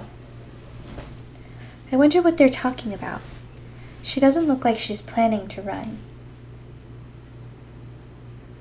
Oh, they're coming here. Here she is. What do you think? Smooth work by the mastermind. Yes, very smooth. Hello. Thank you so much for yesterday. I know this is sudden, but I'm actually being pursued right now. Pursued? By who? I think it's the police.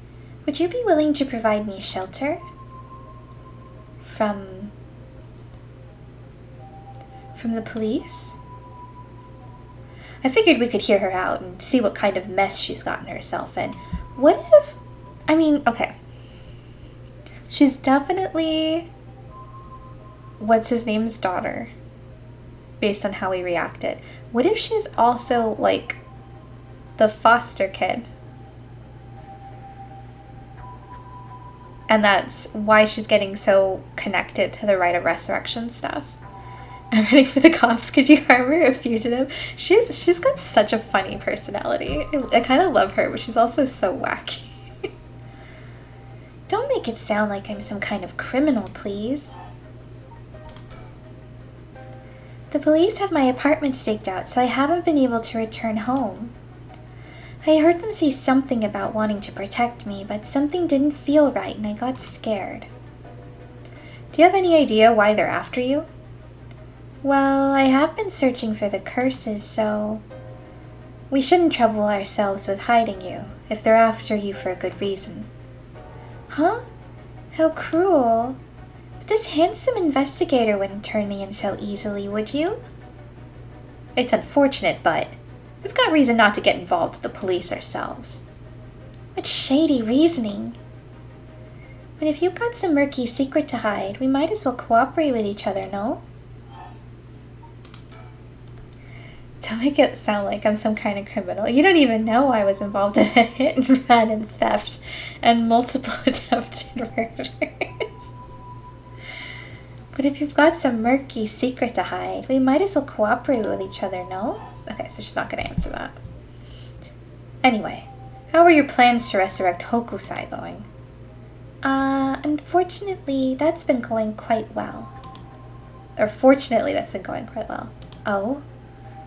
Does that mean you found someone to steal a curse stone from?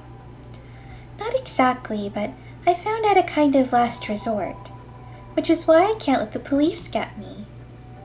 What do you mean by last resort? You're really asking me that? It doesn't concern you at all. Why should I tell you? Ugh. What if we make a deal? In exchange for keeping you hidden from the police, you'll tell us about your last resort. Huh? Is that what got you interested? Oh, I've got it. You're meaning to steal it for yourself. I wonder if those talismans protect you from curse stones. And that's why she knew it was fine for her to partner up with Namigaki earlier, because he wouldn't be able to use it on her if she took the talisman. Not at all. I'm just curious. That excuse will just not do. I don't need you to. I'll find a way to stay safe on my own. That was a close one. I should have known the only one you can count on in this world is yourself. Ugh. I can't let her get away. Let's go after her. Stop it. Get any closer and I'll scream. Please wait. We'll help you out, with no conditions. Well, you changed your mind quick.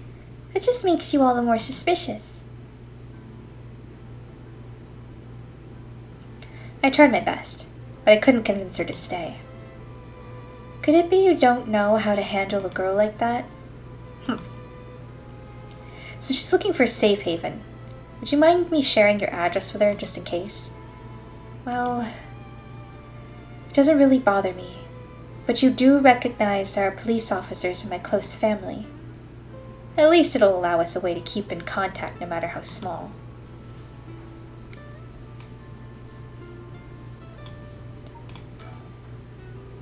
I can't help but feel oddly irritated around that girl, Ayame Tono.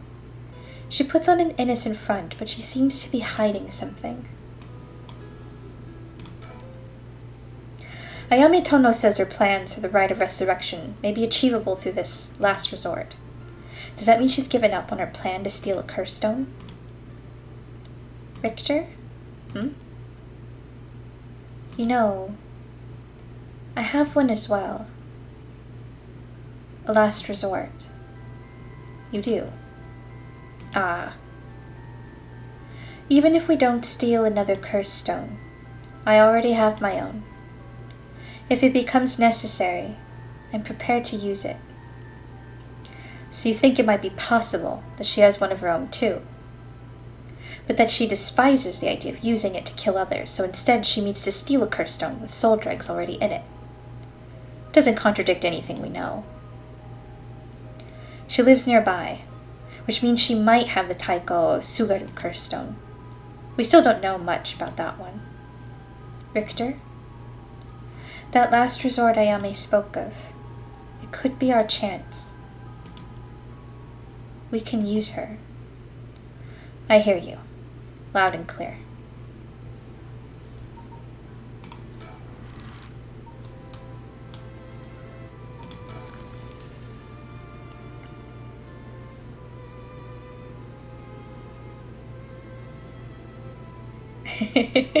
Yeah, you'd think he would put up more of a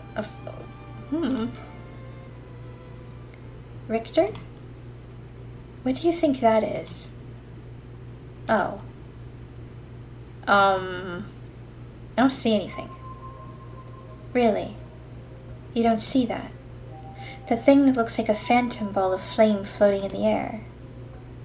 A ball of flame? Must be the curse echo.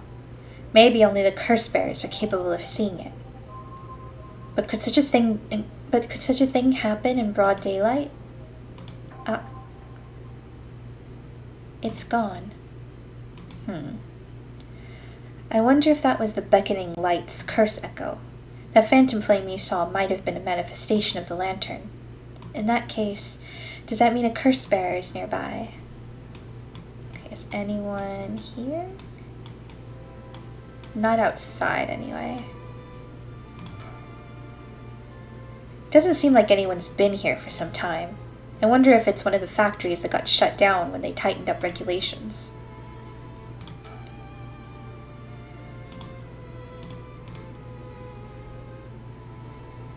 Those are different. Nope, not the factory. There we go. A curse bearer might be lurking in the vicinity.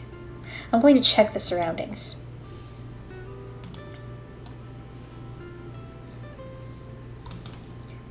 Nothing. I didn't find anyone who looked the part. I see. I don't doubt something happened around here, but something might have changed in the area. Keep your eyes peeled. If what I saw was the curse echo of the beckoning light, wouldn't that mean the curse bearer is nearby? I'm not feeling any strange presence, but that could be because it's midday. What you saw earlier must have been the beckoning light. I don't think there's anything else to do here.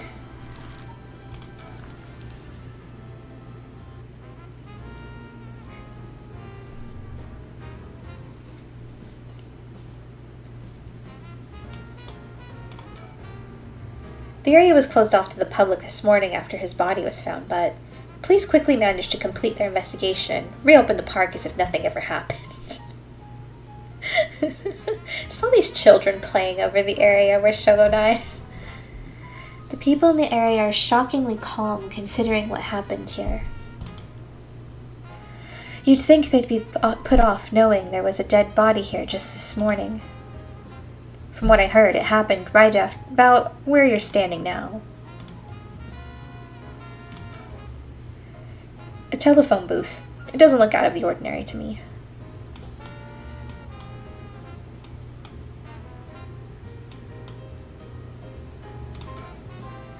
Would you look at that? It's a pretty unique looking playground.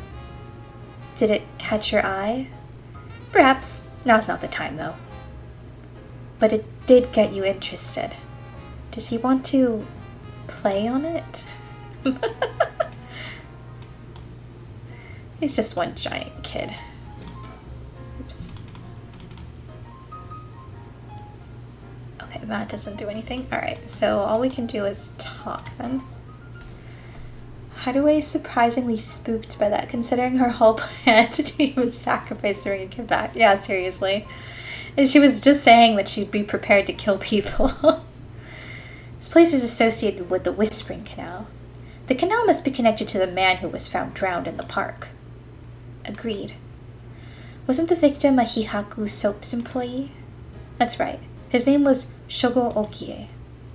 Considering his occupation, he probably came here in search of a curse stone.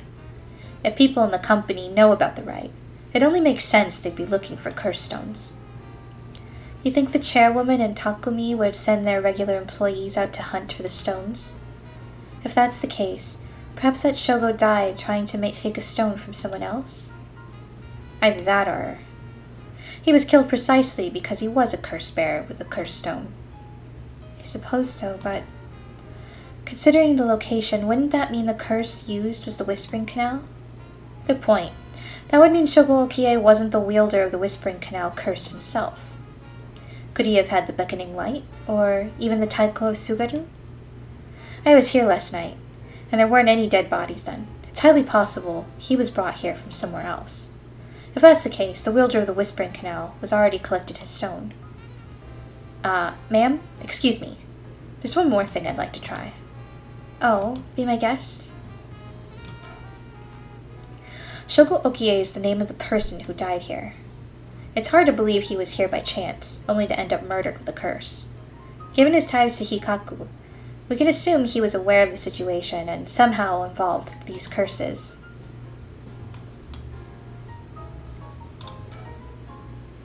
2 cursed bears battled it out here last night. Who could the other person have been? They made it quite a challenge. To pass through it, you'd have to go underneath there. He definitely wants to play on it. Alright, he said he wanted to try something, but he's out of talkie points. You can go look at it if you're that interested. Alright, I'll go check it out, just to make sure. He didn't have to think for that long. What's that? Did he find something? He found a sticker, didn't he? I found a mockingbird under the playground equipment. Damn, talk about lucky. It's number 19, Penny Prattle. That's really funny.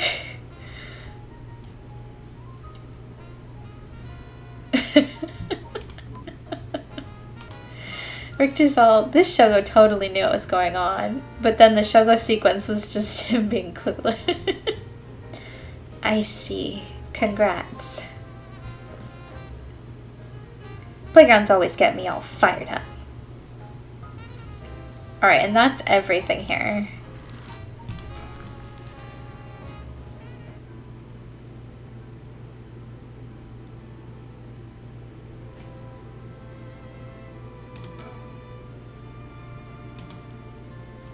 Okay, there's nothing to do here though.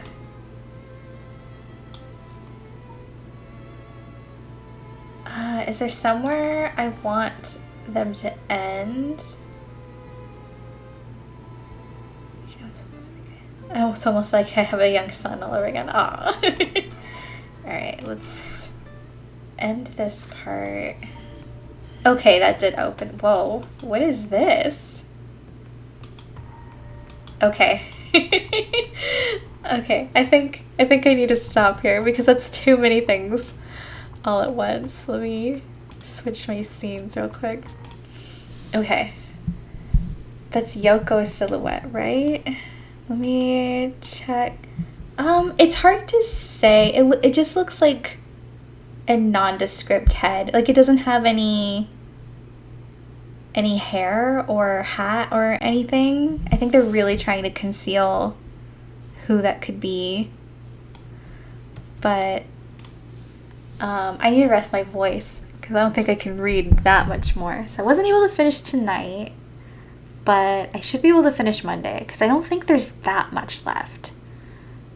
We made a lot of progress though. I'm really intrigued. I think this play session was more fun than yesterday's. Yesterday got a little over the top and goofy for me, but now they're leaning much more into like putting all the pieces together, and now that we're moving a little bit away from Najime's story and getting more into the other mysteries, I'm like super invested again. Yako's story also helped. I mean, that was really cute and satisfying.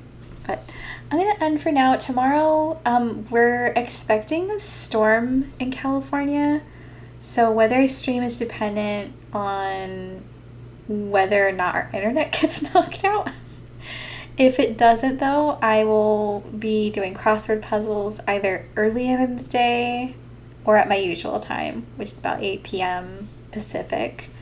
But I might do it earlier in the day because I think my brother's going to need the bandwidth at night to get some of his work done. But I'm going to go sleep now. Thank you, Arya and Sess, for keeping me company through this and helping me solve some of those stupid puzzles.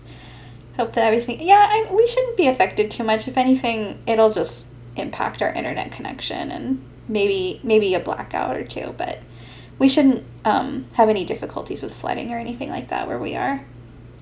Good luck with the storms. Yeah, thank you. It shouldn't be too bad. I'm not too worried. I definitely have friends in other parts of California that are a little bit more nervous about it because they live further south. All right. Good night, everybody. I'll see you next time.